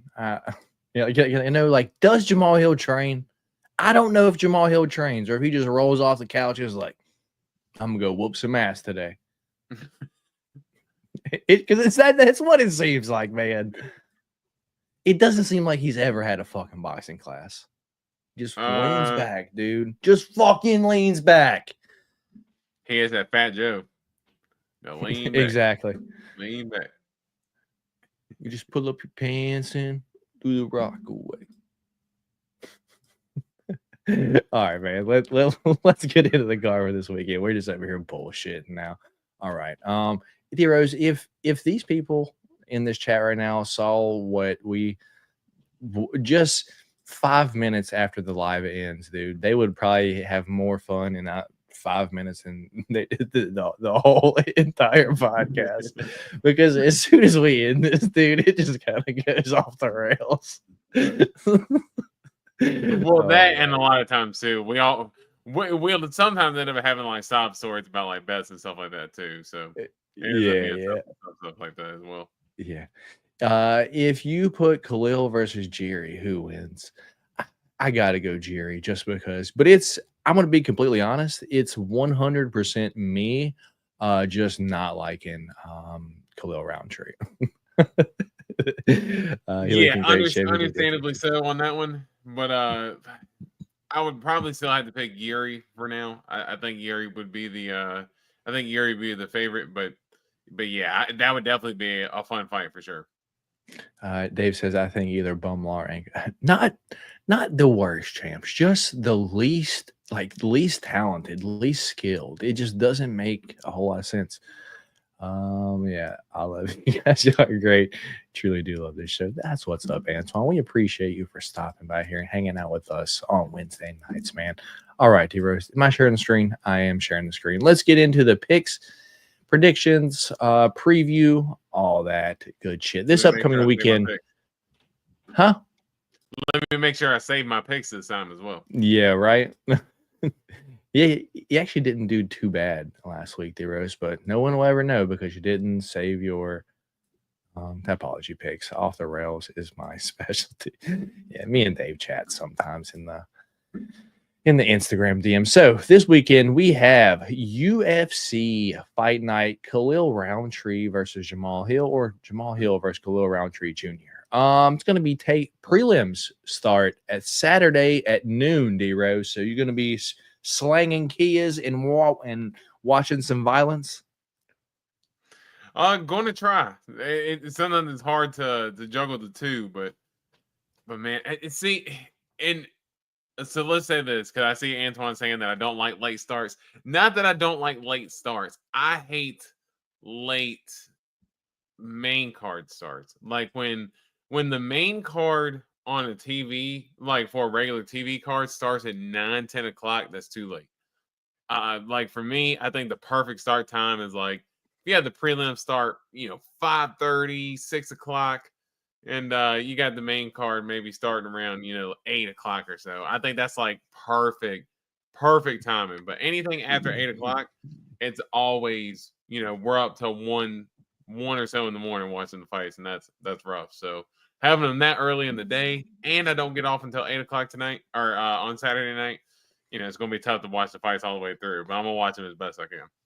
That's rough, man. That's rough. I hate to hear it. But this Saturday, prelims start at 12 p.m. East Coast time, so noon East Coast time. It's going to be headlined Fight Night, Jamal Hill versus Khalil Roundtree, also known as UFC Fight Night Baku. It's going to be taking place in Baku, Azerbaijan, at the Baku Crystal Hall. We have 12 fights to go over, and I said headlined by Jamal Hill. Sweet Dreams taking on Khalil Roundtree Jr. Co-main event, which, let's be real, probably should have been the main event. It is Rafael Fiziev taking on Ignacio Bahamundes La Jaula. We have Curtis Razor Blades taking on Rizvan Kuniev. We have Miktapik Orbai taking on Tofik Musayev. I think that's how you say it. We got the Black Wolf, Nasty Naz, Nazim Sadikov taking on Nicholas Moda. We have Muhammad the Hillman Naimov taking on Bogdan Grad. We have Sekyong Ko taking on Oban the Welsh Gangster Elliott. This fight, he was going to fight a few weeks ago. So was Ko, but their opponents end up fighting each other, and these two get booked up for Azerbaijan because I think Oban was having some short notice visa issues coming from the UK there. Anyway, we have Ismail Nurdiev taking on Jungyung the Iron Turtle Park. We have Daira Zelensnyakova taking on No Mess Melissa Mullins. We have Irina Russian Ronda Aliskeva taking on Claudia Segulia. We have Tagir Ulanbekov taking on short notice Azat Maxim. He was going to fight. Tagir was going to fight Kyoji Horiguchi returning to UFC. So going to be late notice for Azat Maxim there. And the first fight of the night, the curtain jerker, if you will, going to be Muhammad the Motor Usman taking on D Rose's guy, Mr. Hamdi Abdelwahab. You excited for that one, man? Hey, that's people's main event. I mean, I don't know how that's not on the main card. Event. I mean, there should be the main event. I mean, if we're being honest, Hamdi Abdelwahab, barn burner fights that he's delivered in, and Muhammad Usman with highlight reel knockouts. I mean, why is this fight not getting more attention? This is crazy, dude. I don't know, dude. I don't know. Maybe it's just where they're at. Who knows? Fuck them Kias sit in the bathroom. Imagine a full 8 hours. D Rose just sitting on the toilet. They're like, "Hey, man, you all right?" Nah. Well, so here's the thing.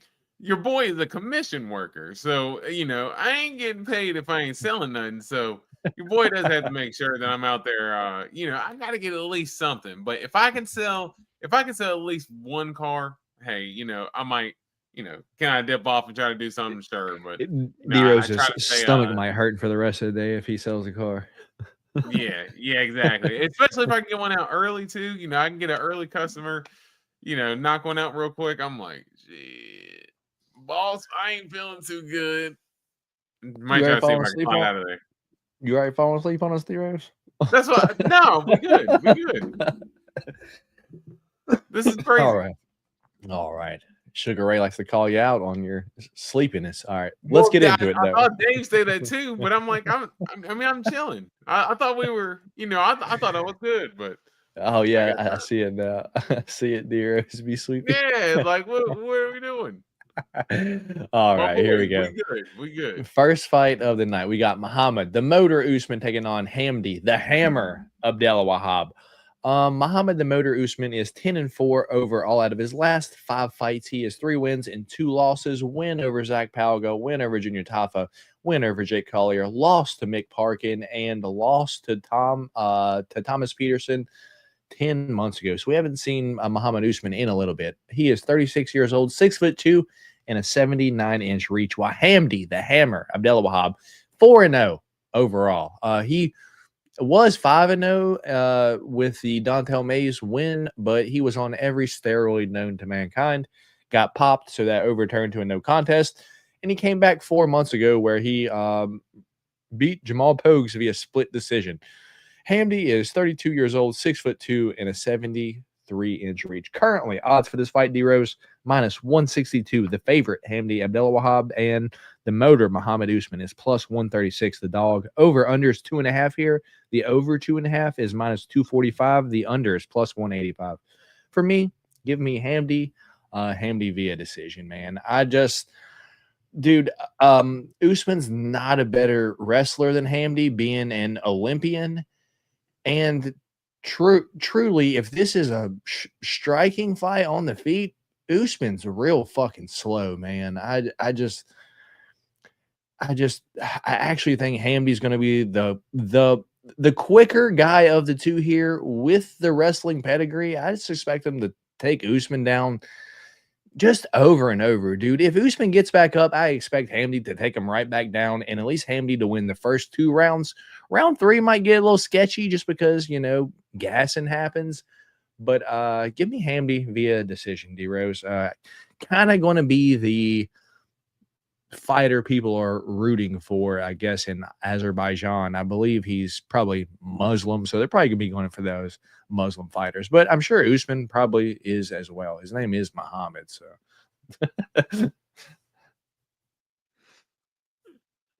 Sorry, I ended up catching some of the comments over there, but no, I think I'm not gonna labor the point. I think Hamdi by decision here. I think if you look at Muhammad Usman, the way that he loses the fights is a lot of times he will get the guy who's typically the bigger guy to kind of lean on him and wrestle him down.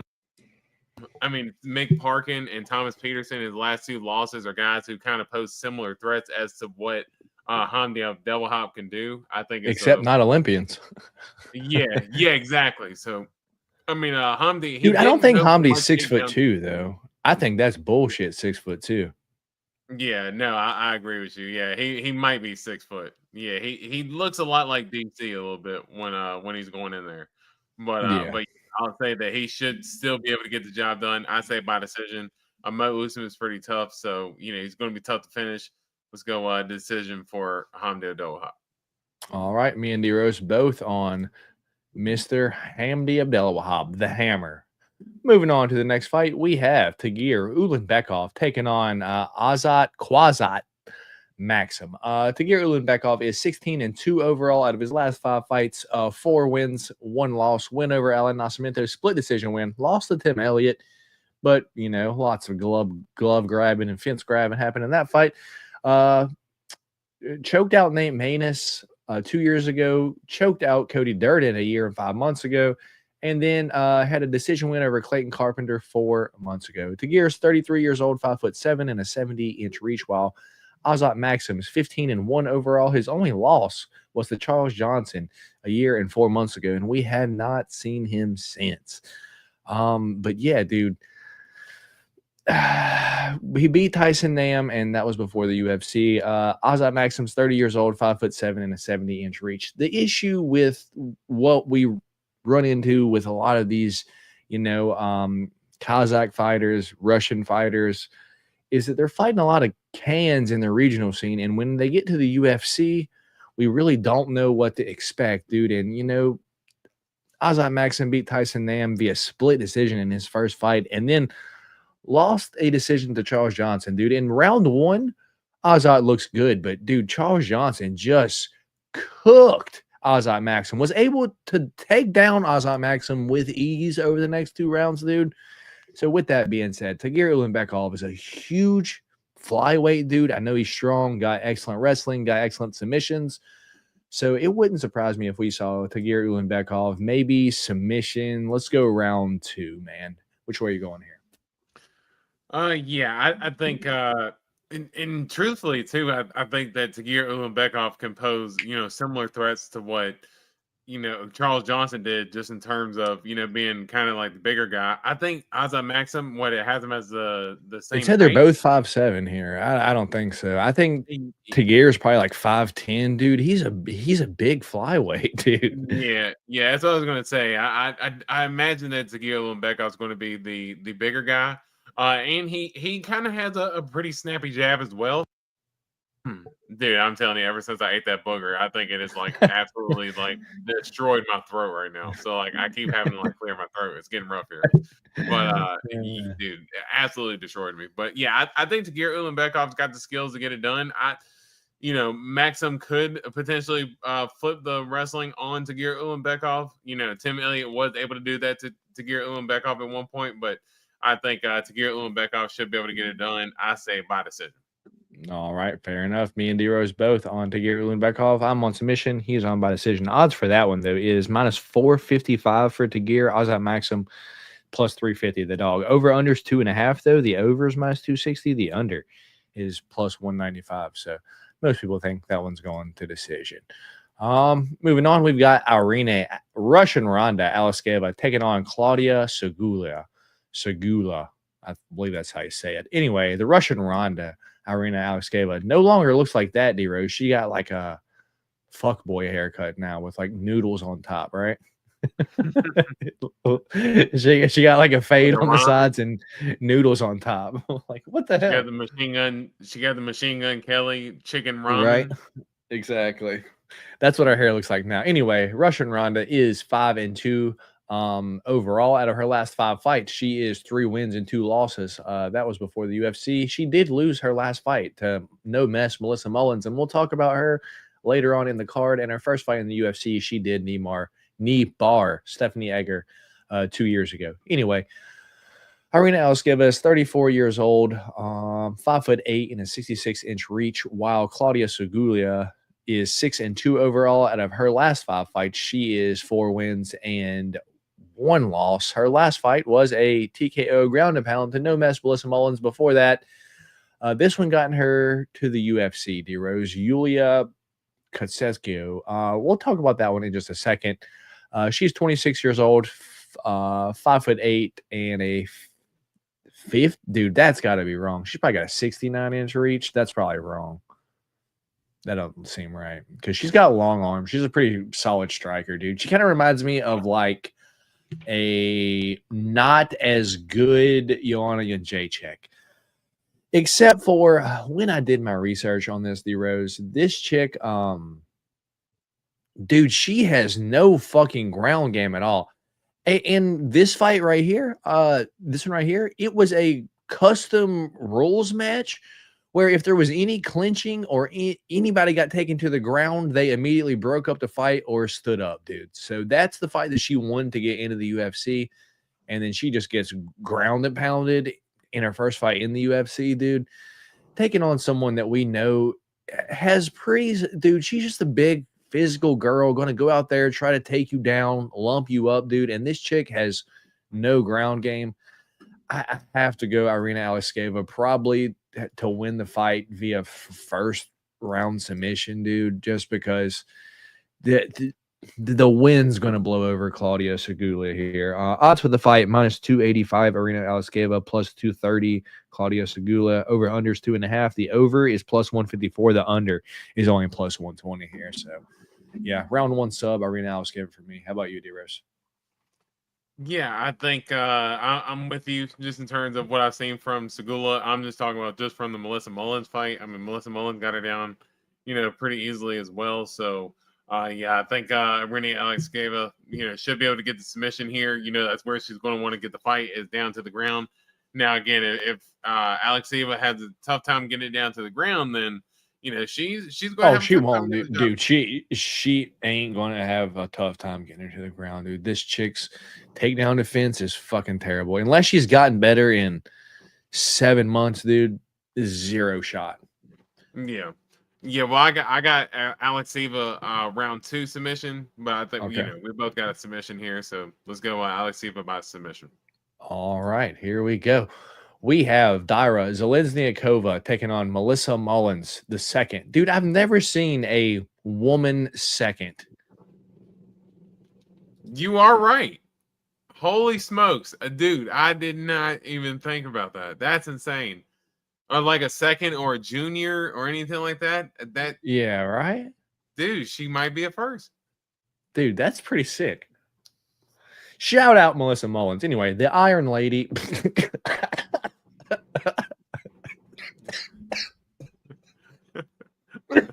I did not know that was her fight name, but that's fucking hilarious. Because she's far from iron, dude. Okay. Anyway, sorry. Daria Zelezniakova is 9-2 overall out of her last 5 fights. 3 wins, 2 losses. That's before the let's take in the UFC, she beat Mazarin Rendon via decision and lost to Aileen Perez via arm triangle. And that was 8 months ago, dude. And have you ever known Aileen Perez to go for any submissions, or does she just kind of get on top of you and hump you, try to like hammer fist you? You know, it's like she goes for it. She goes for the subs. I mean, clearly because she got one here, but I don't think before that she had ever gotten one. Anyway, Daira is 29 years old, 5'9", and a 68-inch reach. Wow, no mess. Melissa Mullins, 7-1 overall out of her last 5 fights. She is 4 wins and 1 loss. Her only loss is to Nora Cornell. But Nora Cornell is a pretty solid fighter, dude. She's like the female BSD. That's what I call her. And she knocked out Claudia Segula 7 months ago. Anyway, she is from England. She is 33 years old, 5'7", and a 68-inch reach. And truly, dude, the way Melissa Mullins fights is she goes out there, takes these chicks down, and just beats them up. She's got solid jiu-jitsu as well, and I just expect her to go out here, maybe get touched up a little bit in the first, because Dara's got a long reach, pretty solid, dude. She's got a solid jab, and she has okay footwork, but doesn't make the best decisions, and she doesn't move fast enough for me to think that she's going to get out of the way for when Melissa Mullins shoots. So give me Melissa Mullins to go out here. Let's go Melissa Mullins. Let's go TKO round 3, D-Rose. So probably Melissa Mullins 3 or decision for me. Odds for the fight are currently Melissa Mullins minus 250, Daria Zelezniakova plus 205. Over under is 2.5 here. The over is plus 100. The under is minus 130. So looks like I'm not the only one thinks there's going to be a finish here, D-Rose. Which way are you going here? Yeah, I think this one, as you said, Daria, she was able to get taken down and controlled pretty well by Aileen Perez. And I would just say that not that Aileen Perez doesn't go for submissions. I never see her go for any ground and pound. Like, she's not really Dude, I think I only see her do ground and pound. Think about when who was she fucking fighting that one time when she just has the chick up against the cage, and it's like, I don't know what it is, but she's like just doing this like on the chick's like forehead. Like, what are you doing? Like that's not a strike. Are you riding her? What's happening? Yeah, that's more or less what I mean, is that I don't see lethal ground and pound where I think Melissa Mullins can actually be the one who can provide a little bit of a ground and pound, in this equation here. I do think that Melissa Mullins can get the job done. I think, she gets it done with the wrestling here. And I'm going to say Melissa Mullins. I'm going to say by decision. All right. I cannot believe I just pulled that up on the screen. Oh my goodness, Dave. You are something else, man. It's fucked up that I know what you're talking about. Crazy. I'm sure she'll get some bolt-ons soon, Dave. Anyway, me and D-Rose both on Melissa Mullins there. God damn it. Anyway, up next, we have Ismail Nurdiev taking on the Iron Turtle, Jung Young Park. Ismail Nurdiev is 24-7 overall out of his last 5 fights. He is 3 wins and 2 losses. He did beat Bruno Silva 7 months ago, but that was the fight that Bruno Silva said that he didn't feel like fighting. That one, D-Rose, we have the guy here himself to let you know how he felt during that fight. Anyway, Ismail Nurdiev, 27 years old, 6 foot, 74-inch reach, while the Iron Turtle, Jung Young Park, 18-6 out of his last 5 fights. He is 4 wins, 1 loss. Only loss was the split decision to Andre Muniz, but I think that was more of him kind of worried that he was going to get submitted because I think he gave Andre Muniz a little bit too much respect in that fight, personally. Anyway, Jung Young Park, 34 years old, 5'10" and a 73-inch reach. D Rose, this is Ismail the second run in the UFC. He knocked out Bruno Silva in his last fight, but he was kind of just beating up Bruno Silva in his last fight. But it doesn't tell me anything. It doesn't show me anything because I know, dude, Bruno's fucking washed at this point. He's going to be selling Kias soon too. I don't know what to think of Ismail Nurdiev yet, so I have no choice but to pick Iron Turtle here, just because Iron Turtle's good, man. We haven't seen him in a little bit. In about 8 months, split decision win over Brad Tavares. But I think Iron Turtle goes out here and takes this dude down and just wins all 3 rounds. Could we see a submission? I guess so, but let's go via decision. Iron Turtle, Jung Young Park. How about you, man? Yeah, Nurdiev did look good in that fight against Bruno Silva too. He had a lot of bounce and step in his shots. I don't think we got odds for this one right here. Yeah, I don't. Well, I see for like right now. I'm looking on ESPN. Jung Young Park, they have a minus 195. Nurdiev, Oh yeah, here it is. Plus 165. So yeah, it's the same. Yes. Yeah, so Nurdiev, his big thing, from what his first stint was in the UFC, from what everybody had seen was he didn't have the best of takedown defense, and he kind of wasn't, completely focused the whole way through.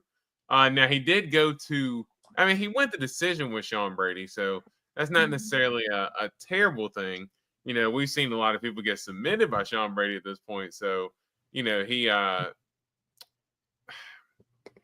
does he have a chance? Yes.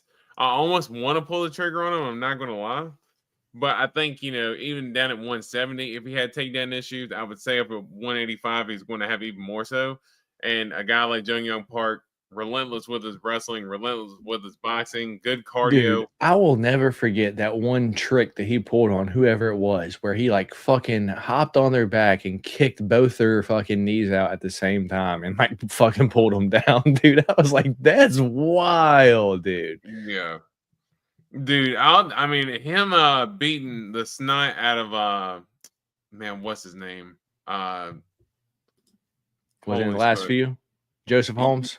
Yeah, Ugly Man Joe? No, next one. Albert Duraev. Yes, the Albert Duraev fight, dude.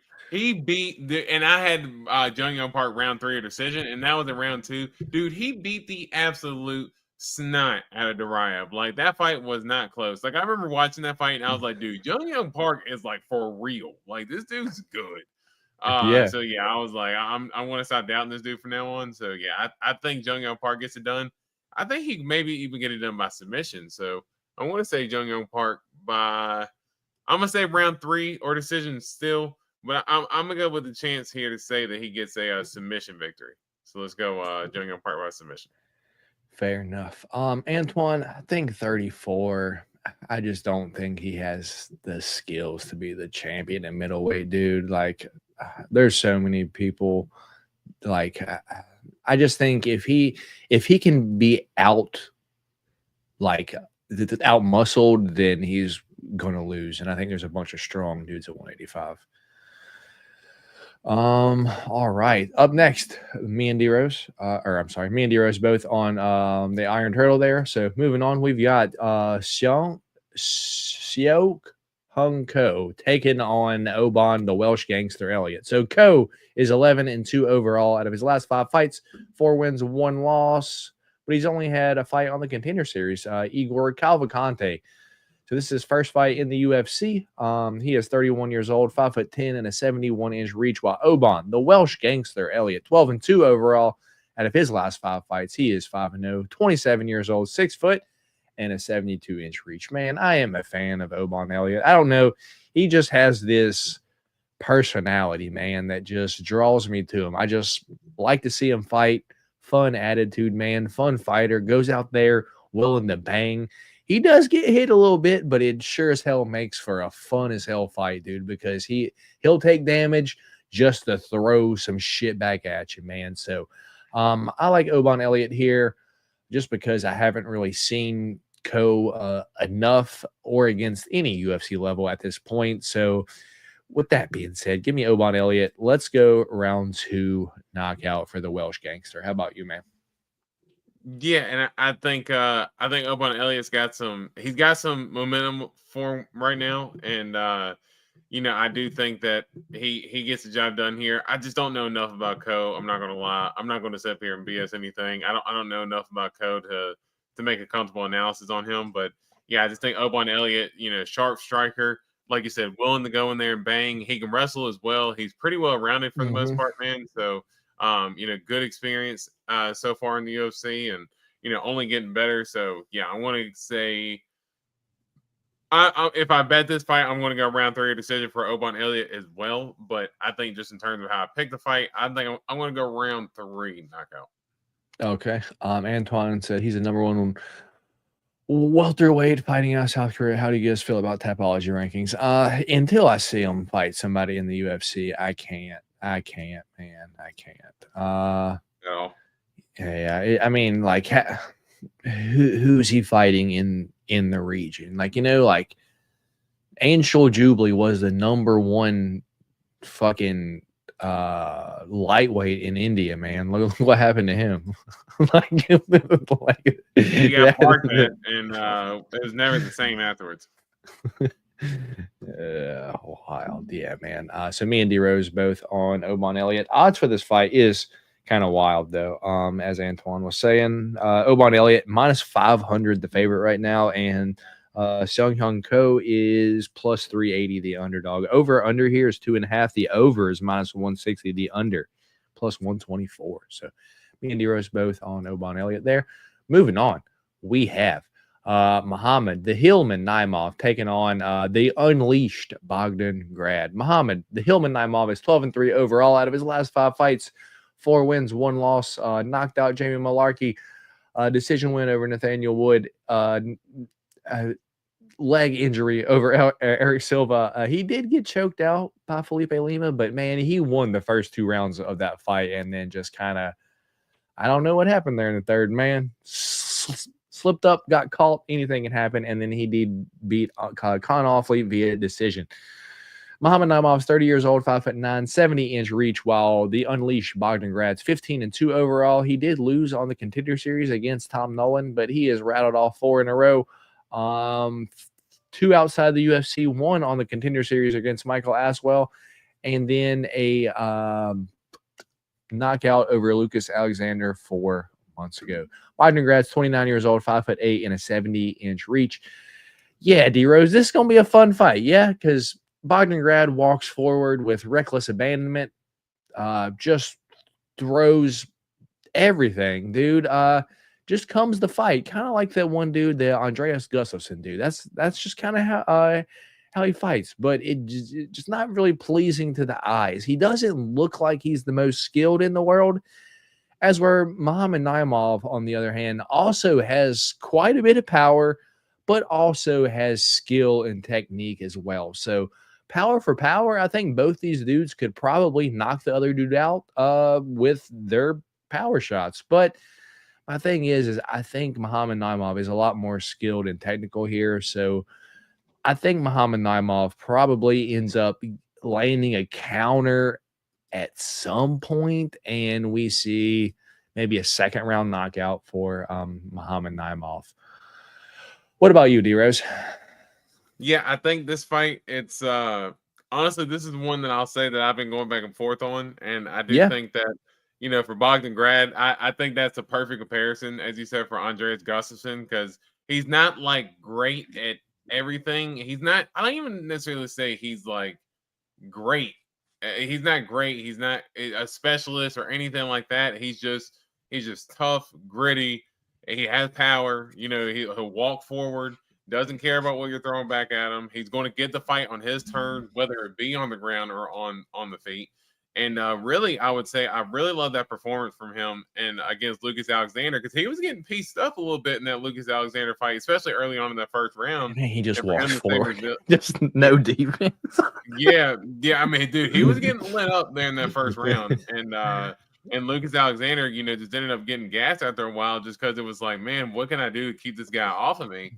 I think if there's one skill that Muhammad Naimov has is being a great cheater, a la Leon Edwards, because this dude will grab a fence, poke you in the eye, kick you in the nuts. Like Muhammad Naimov has like a great technique for cheating, man. Like, dude, it's unreal how much cheap stuff he'll do.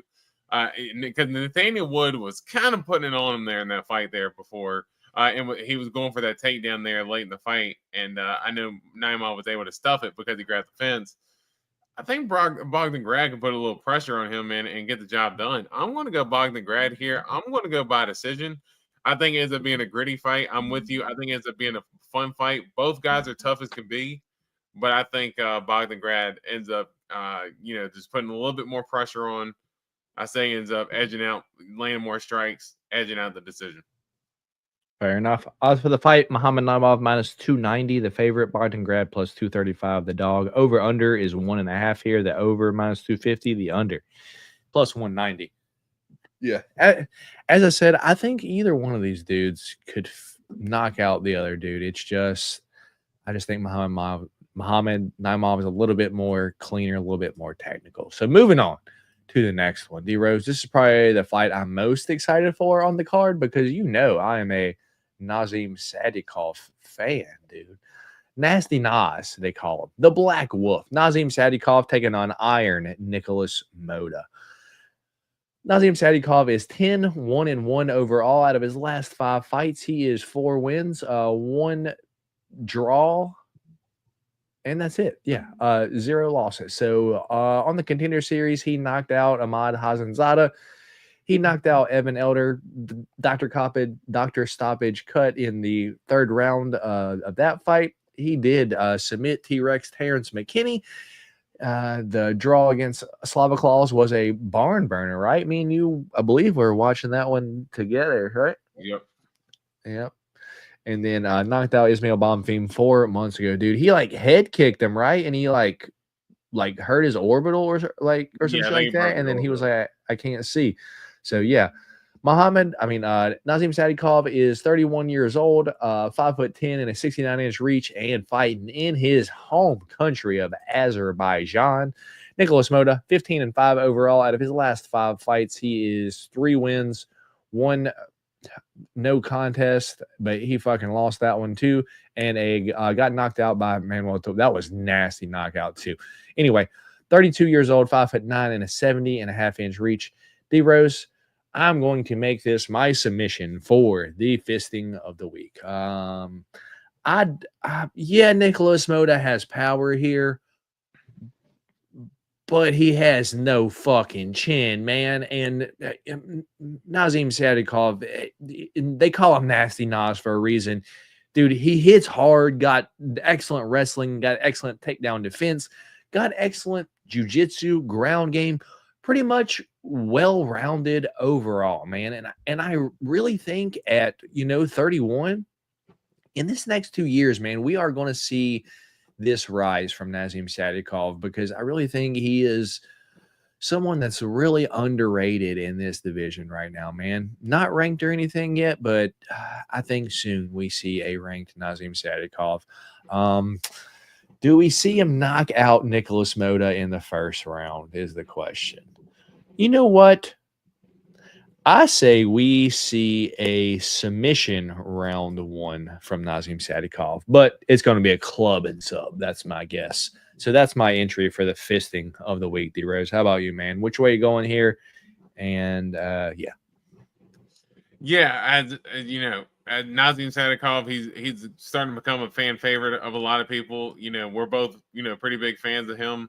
As you said, Aljamain Sterling, I hear him on his podcast all the time, talk about him, calling him Nasty Nas. I love that nickname because he just has that kind of that nasty style that he brings. Nicholas Moda, one thing I'll give him, man, he's got good boxing. He's definitely got good power as well. He's crisp. he's got that big knockout of Tom Nolan and guys like that. So Nicholas Mota is definitely there to fight. I am with you in terms of his chin. He can be hit because I think he leaves himself open a lot.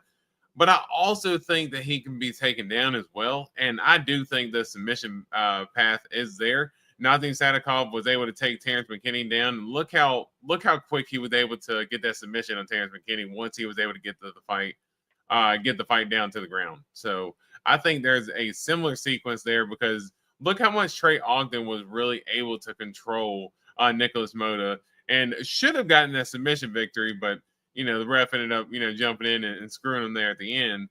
But I think Nazim Sadikov, I think a path to victory is there for submission, and I'm going to go Nazim Sadikov by submission here, and I'm probably going to end up maybe having it in some bets this weekend as well. All right. Do you think Sadikov has real top 10 potential? I do, man. I do. Let me add this to this thing real quick. So, just to give you guys a little bit of reference, this is gonna be funny. Ah, man, don't do this to me. Yeah, you just want to see Nazim Sadikov be more active. I think that's the big thing. You just want to see him be more active. Yeah, I'm trying to get this shit uploaded real quick, D-Rose. I had a couple pictures, and then now they're not the right format for what StreamYard wants. So I have to fucking screenshot them real quick and then re-upload them. Damn. Here we go. Ah, God damn it. We got our favorite name coming up. Yep. Make the big. Here we go. All right, done. So select these two and upload. Funny enough, I think was he? Nah. Let's see. Let's see if they're gonna work now. Come on, you dude. Why is my service being bad now too? What's going on? Our guy,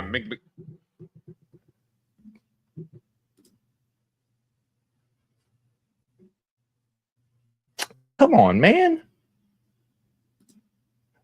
Why ain't this fucking thing sending? Come on, Mick. I'm trying to upload this shit and it don't want to work. There we go. Finally. All right. There we go. Cool picture. Sorry it took too long to upload it, you guys. I don't know what my computer's doing now. Where are we at? Is it uploading? Look at that. Look at that. Nice. No one there had any clue who he was. That was fucking two years ago in Nashville. And I was like, Black Wolf? He's like, yeah, brother. And I was like, hey, big. Like, is there any way, like I get a picture? He's like, of course, man. Like, dude, so cool, so humble. And look at the size of the fella, right?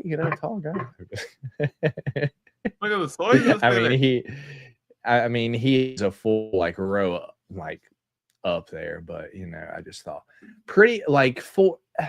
I think after meeting Chandler, dude, I just expected like all the fighters to be like real small, but in reality, it's just Chandler that's real small.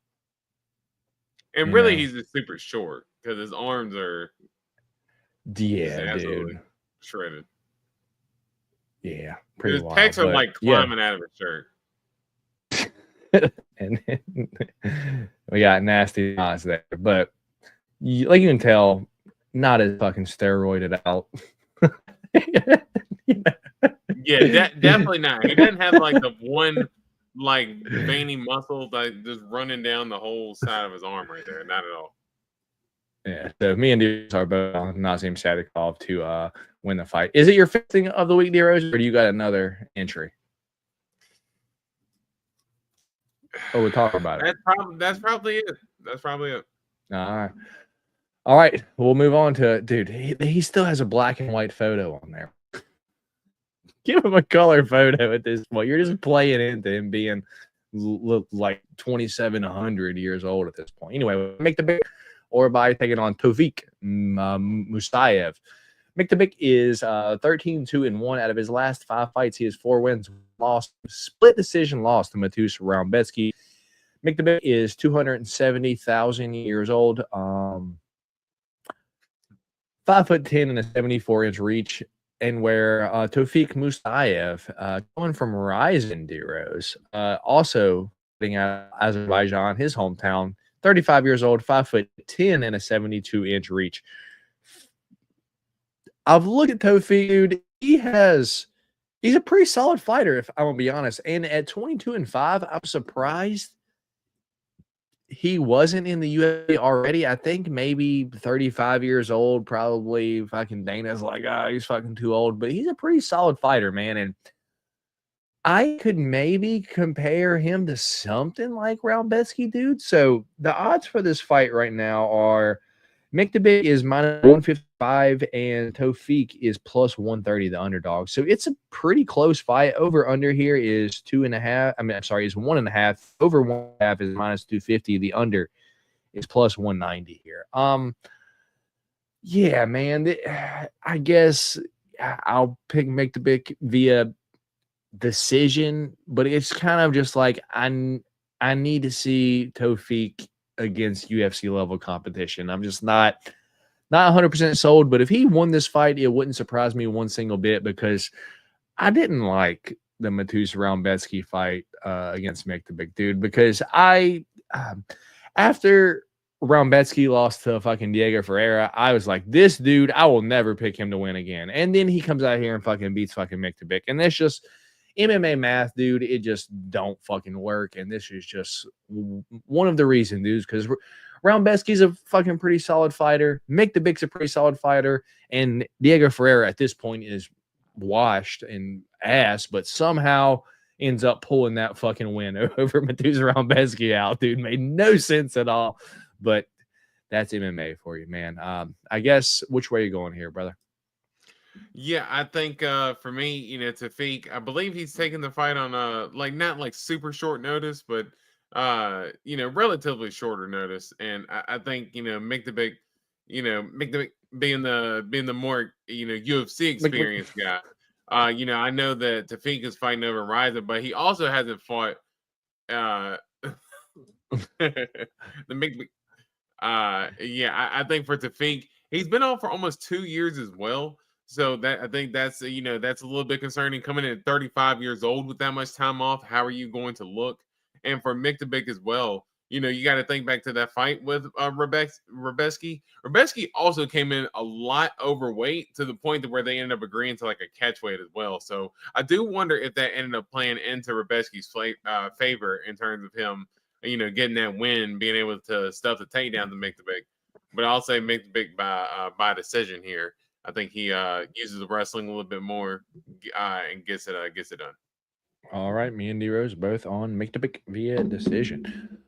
Moving on, we've got Curtis Razor Blades taking on Rizvan Kuniev. Curtis Razor Blades is 18-5 overall out of his last 5 fights, 3 wins, 2 losses. Knocked out Chris Dawkins. Tom Aspinall knee injury. Sergey Pavlovich got knocked out by him. He did knock out Jelton Almeida, but then did get knocked out by Tom Aspinall. Dude, Curtis Blades has lost 5 times, all via knockout. So the only way he's losing is if you knock him out. He is 34 years old, 6 foot, and an 80-inch reach, while Rizvan Kuniev, why do they keep trying to make this fight, D-Rose? Like, this is what, time number 3 or 4 of them fucking booking this fight? Something like that. It's starting to become the Khalil Roundtree and Jamal Hill of heavyweight. Yeah. Rizvan is 13-2-1 overall, 32 years old, 6'4", and a 76-inch reach. In this fight, Renan Ferreira, he did. I'm not sure if he won. Yeah, I think he won that fight, but he popped for basically the Hamdi's supplement cycle plus about 10 more, D-Rose. Basically every steroid known to mankind this guy was on fighting Renan Ferreira, and I believe he still lost that fight.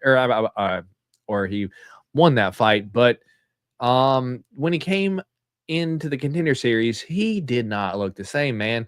He was real fat. But that's what happens when you get off every steroid known to mankind. He's 32 years old, 6 foot, and a 76-inch reach. Currently, odds for the fight: Curtis Blades minus 238, Rizvan Cunha plus 195. Over under is 2.5 here. The over is minus 105. The under is minus 125. Yeah, for me, I don't think Rizvan is UFC level, especially after being off of all the juice now. So for me, it's Curtis Razor Blades, ground and pound, round 2. How about you, man? Yeah, I believe we picked this fight once before, and that was the result that I came up with. And I'm going to say the same thing as well. I think Blades by KO, just the experience, at this point, and I think for Curtis Blades as well, he's got to be able to lean into more of that wrestling, man. He has been getting a little bit too cute with wanting to use the hands and boxing because he's been getting some knockouts, but as long as he gets the fight down to the ground, he's going to be the much bigger guy. He's the naturally bigger heavyweight. He's a big dude, man, and he's definitely got the advantage on the ground. He's got nasty elbows when he gets the fight down to the ground as well. So I'm going to say Curtis Blades. I'm going to say round 2, ground and pound. All right. Looks like me and you are dead locked in there. Same one. D-Rose, we only got 2 fights left, man. We only have one different pick so far, yeah? Man. It's all right, dude. I feel like one of us going to pick a different fight here, man. This is a close one. Co-main event of the evening should be the main event of the evening if we're going to be real here. We've got Rafael the Ottoman Fiziev taking on Ignacio La Jaula Bahamundes. Rafael Fiziev is 12-4 overall. Out of his last 5 fights, he is 2 wins and 3 losses, but 2 of those losses are to the same man in Justin Gaethje, and he did have some leg injury in between there. So before that, he did will kick, knock out Brad Riddell, and knocked out RDA. Anyway, 32 years old, 5'8", and a 71.5-inch reach for Rafael Fiziev, as where La Jaula Bahamundes, or Ignacio Bahamundes, is 17-5 overall. Out of his last 5 fights, he has 4 wins and 1 loss. Win over Trey Ogden, lost to Ludovic Klein via decision. Knocked out Christoph Giagos, knocked out Manuel Torres at Noche. That was fun to watch, dude. And then submitted Jalen Turner 3 months ago, but I don't think that surprised anyone, if I'm going to be honest. Ignacio is 27 years old, 6'3", and a 75.5-inch reach, dude. The range is something that's going to be a problem here, yeah? Like, I've been going back and forth on this fight so much this week, man, and the odds kind of show it, dude. Currently, Rafael Fiziev is plus 110, the underdog. Ignacio Bahamundes is minus 130, the favorite on DraftKings. But I know I think FanDuel, it's like minus 105 and minus 120. So you get both like bad numbers there. So yeah, man, I'm gonna pass this to you, man. I know who I'm gonna pick. I just want to see if you can end up swaying my opinion or if I'm going to agree with you. I'll say this. The betting line is very close. I am very surprised that it is very close. I'll say that because if I'm being honest, I think Ignacio Bahamundes, I think he hurts Rafael Fiziev. Yeah. If I'm being honest, man, I think that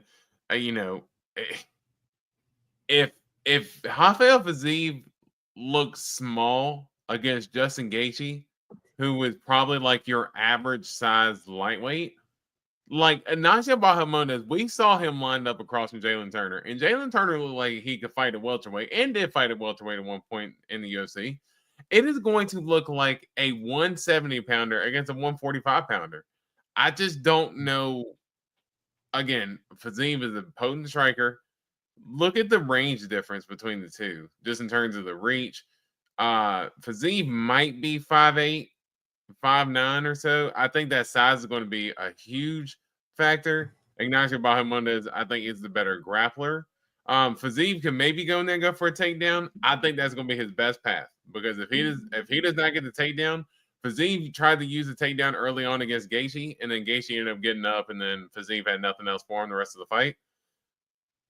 If Fiziev is coming in with the full camp now, let's see if he can try to use some of his wrestling. But if he does not, and I think even then, I think Ignacio Bahamondes working with guys like Bilal Muhammad and guys like that, I think has worked on his game over time to, sharpen his tools.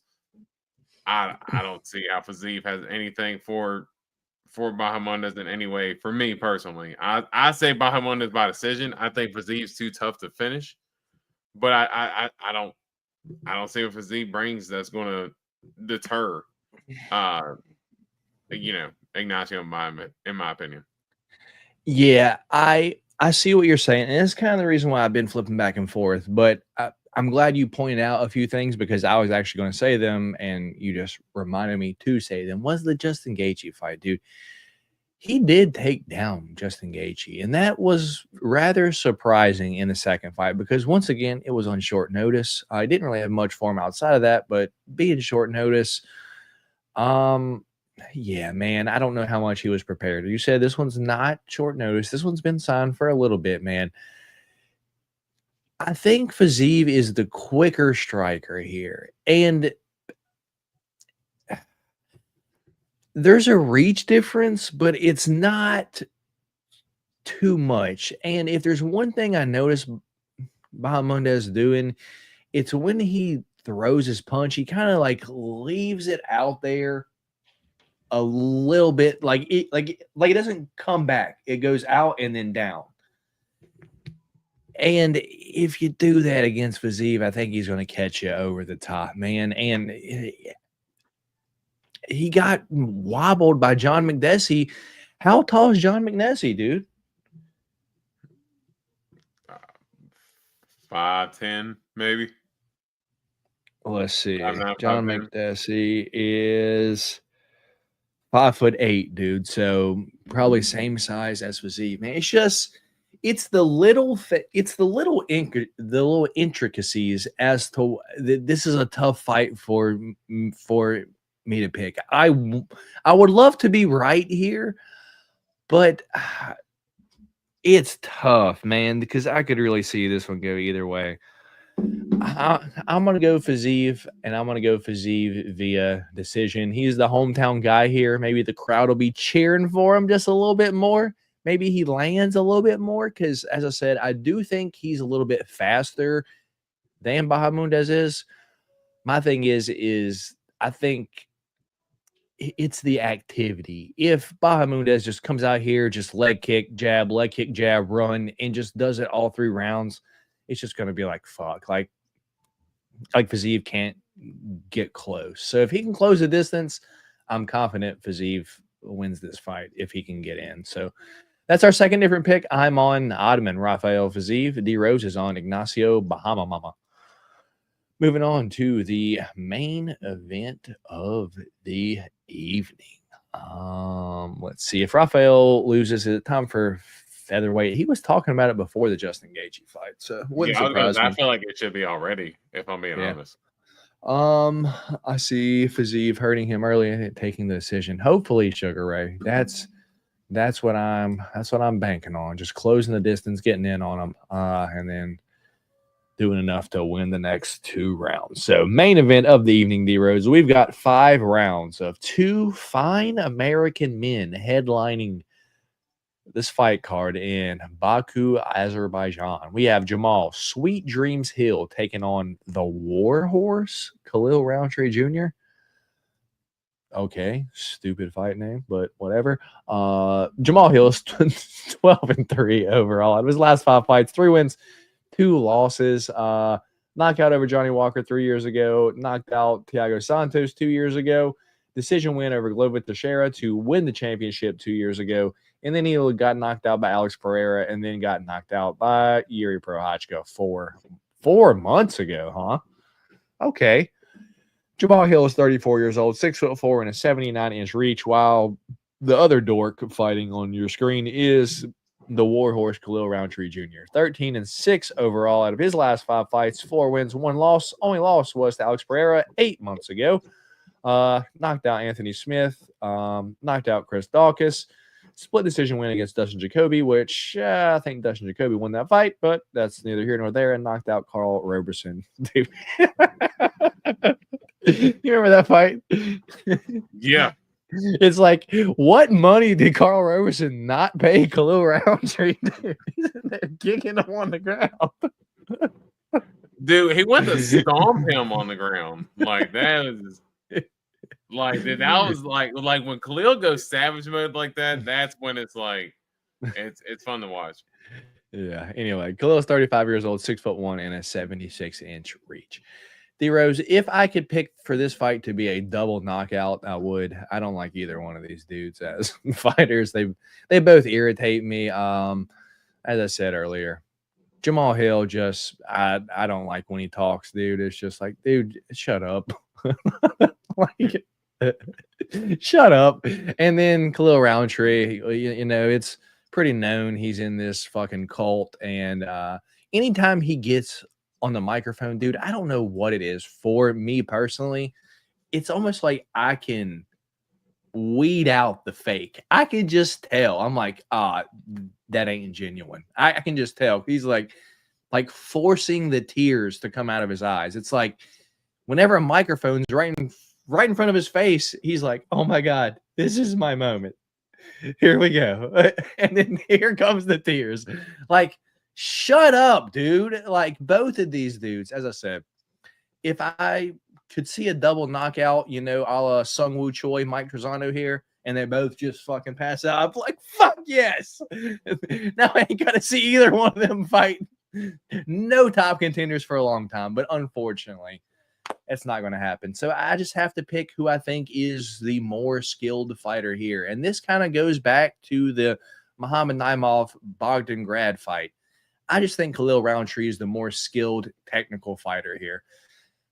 Jamal Hill probably has the power to put Khalil Roundtree out. And I know once you hurt Khalil, it's like his confidence just fucking shudders, starts to back up. And if I see that, then I know Jamal Hill is just going to win this fight. He's going to go out there and just keep sticking the jab on him and just fucking win via decisions. But I'm going to bank on Khalil Roundtree coming out here in his fucking Muay Thai stance, getting his leg kicks going, you know, doing his fucking punching with his arm back here for some reason. What are you doing? You're going to get fucked up. But yeah, I'm going to go Khalil Roundtree to win this fight via decision. D-Rose, how about you, man? Yeah, I think for me, I honestly think the fight delivers. You know, I do think that this is one. The bet line's close for a reason, man. I think either fighter can win this fight. Oh yeah, minus 105 Jamal Hill, minus 115 Khalil Roundtree. Yeah, it's that close for a reason. I do think it's that's justified in terms of that line. So I do think that for me, I will say that Khalil is the more technical striker of the two. The thing that's been the most concerning for me with Jamal Hill is not even, I know you said he looks like he hadn't taken a boxing class, but dude, that you don't look like he's tire exercised around the belly. It's getting that spare tire is getting a lot bigger by the minute, man. Them wheels went from 17s to 18s to they're gonna be sitting on 20s here soon. And yeah, you just look back at like his shape and what he was in early on versus now. It's just, you know, just almost night and day's difference. You know, just how much is he really taking care of himself? You know, versus Khalil looks like an absolute machine every time he's out there. But Khalil does not have much 5-round experience, and the one time he does have 5-round experience, he goes to the 4th round and he got walloped by Alex Pereira. Also, in some of Khalil's losses as well, he got ate up in the clinch by Johnny Walker. Jamal Hill's nasty in the clinch, man. You know, that's one thing I will give Jamal Hill credit for. Nasty knees and elbows in the clinch. He can hurt Khalil like that, but I want to say that Khalil's going to have the speed advantage. I think he's going to be the more technical striker of the two. As you said, that Muay Thai coming out heavy on the leg kicks and stuff like that, because Jamal Hill can be heavy on his front leg because he does like to mostly box. So can I think he attack the ACL? yeah, exactly. Or no, he'll just attack the whole kneecap in general. Yeah, like, right. Not even like just your whole kneecap is toast. But I think Khalil ends up getting it done here. I say 4th round knockout. I think they both end up going for it, and I think Khalil lands a big shot. I think Jamal's kind of gassed, and they just end up kind of going for it and getting the finish there late. So give me a Khalil 4th round KO. Nice, nice. Well, that means that out of the 12 fights on this card, D-Rose, we have picked the same on 10 of them. And really, it could have been 11 of them because Fizzy versus Bahamundez, dude, that one's so close for me. I truly think that one could go either way. So the only one we're actually split on 100% is Muhammad Naimov versus Bogdangrad. But you know you what? are the loser for the pick champ. Can I look? So I'll do this. I'll throw you a bone because you're the loser this week, so you can just pick one fight to decide it all. But I ain't eating 3 beans. Fuck you. Yeah, no, that's it's just 2 beans. We got to have 3 fights in here. Okay. We got to have 3, and there's one that I was going back and forth with. I think I even said in my analysis, but I went with one. Miktabik and Tofik Masayev. I know Masayev's kind of taking the fight in relatively short notice, but I could talk myself into Masayev, so I'll switch my pick here real quick. We'll go. So I'll go Masayev by decision here. So so we can have 3 different picks against Miktabik. Yeah, we'll pick Masayev. All right. Not super confident, but I can be talked into it. All right. So I don't feel as bad now because I kind of feel like this still relies on Muhammad Naimov versus Bogdangrad. Because of what, like, we're gonna end up splitting the Fizzy versus Bahama Mama and Miktabik versus Tofik, and it's gonna come down to the Naimov versus Grad. Let's see. I think Grad can be. I think Grad can be done, man. Before we dip, how's life been for you boys? Just trying to figure it out still, Antoine. You know, maybe one of these days I'll figure out what I'm doing, man. Yep. I got my weekly bear visit. I gotta maybe like send you the video so you could post it on here. But I don't know if you actually saw the video that Amber posted on Facebook. But yeah, he was out on like our front porch at like 8:45 in the morning the other day. Like, what the imagine walking out there and there's the bear on your front porch, dude. What the fuck? Like he was literally walking across my sidewalk. I just taken my trash out of my building and set it up at the top of the driveway. Oh, so he was going to get it. Yeah, probably about 8:20, 8:25. So yeah, apparently my neighbors across the street saw him like running around and stuff, and he started kind of running down the road. Broad daylight and shit. That's wild. 8:45. No, it was kind of like cloudy, so maybe it was like thinking that it was still like a little bit darker because I know they said that sunrise and usually at night. So usually like right before sunrise and at night. So it would make sense why I was out early in the morning, but 8:45, yeah, that thing was out in my yard, man, and yeah, absolutely crazy. Can't get rid of this bastard. Yeah, well, Dave, you know, at least you're having a good time, man. Looking forward to 317. Does Charles retire if he loses to Ilya? I don't know, man. I think there's a few fun fights left for Charles still. Get you some bear paw mittens. Do you think there will be a time someone shoots the bear? D-Rose is like, I can't wait for hunting season right now. Not yeah, because ain't no, you can't really shoot guns in the neighborhood from where we live at. But I will say that I would not be surprised if animal control ends up getting called at a certain point. If you see D-Rose wrestling with a bear, help the bear. And there you go, D-Rose. Just if I can go out there, practice your Khabib skills, just take some underhooks on it. Dude, single leg? Dude, let me get that single leg, and he's going to end up being flat out on his belly. That rear naked choke is getting synced in like 3 seconds. I'm going to be like freaking Damian Maya with that thing, man. Just lock it in, and I ain't letting go. Yeah. How do you feel about Arman being the backup? Oh, wow. I did not know that.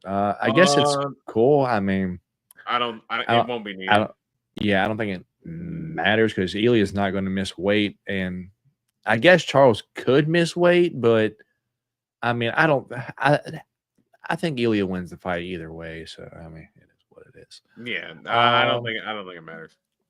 Yeah, the only thing we got left, D-Rose, fisting of the week. Cash last week. It was Malcolm Wellmaker to fist Chris Matinho. My submission was Nazim Sadykhov to fist Nicholas Moda. Do you have any what's the word? Any arguments to that being the fisting of the week? That sounds like the perfect one for me. Is there any other one that you're confident a guy gets finished? Yeah. So I think knockout or submission. I'm predicting submission, but if he knocked him out, I wouldn't be surprised either. Yeah. Is there any other fight on the card that you do think for sure ends via knockout that could be that if you didn't have this one would be your fisting of the week? Because I'm just looking, dude. It's like it's kind of tough, man. Because maybe Obon Elliott, but you know who really knows? You know, I need to find out more about Co. Maybe Young Park. I think that would be you're right. Probably Obon Elliott. He would probably be number 2 if I had to say one, but yeah. I mean, both of Co's losses are by KO as well. So yeah, it would all right. It would make sense.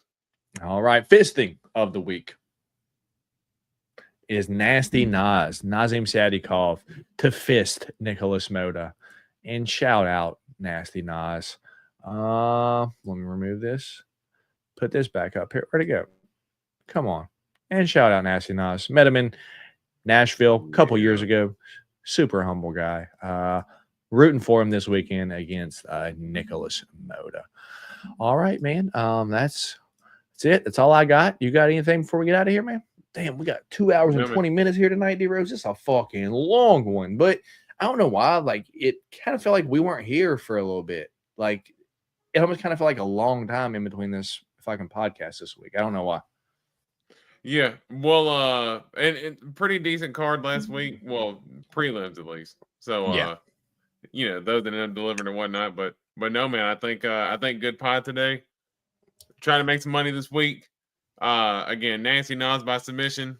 Let's. I'm playing it this week, and yeah, I got a couple bets placed already. So hopefully we can hit big this week. Hell yeah.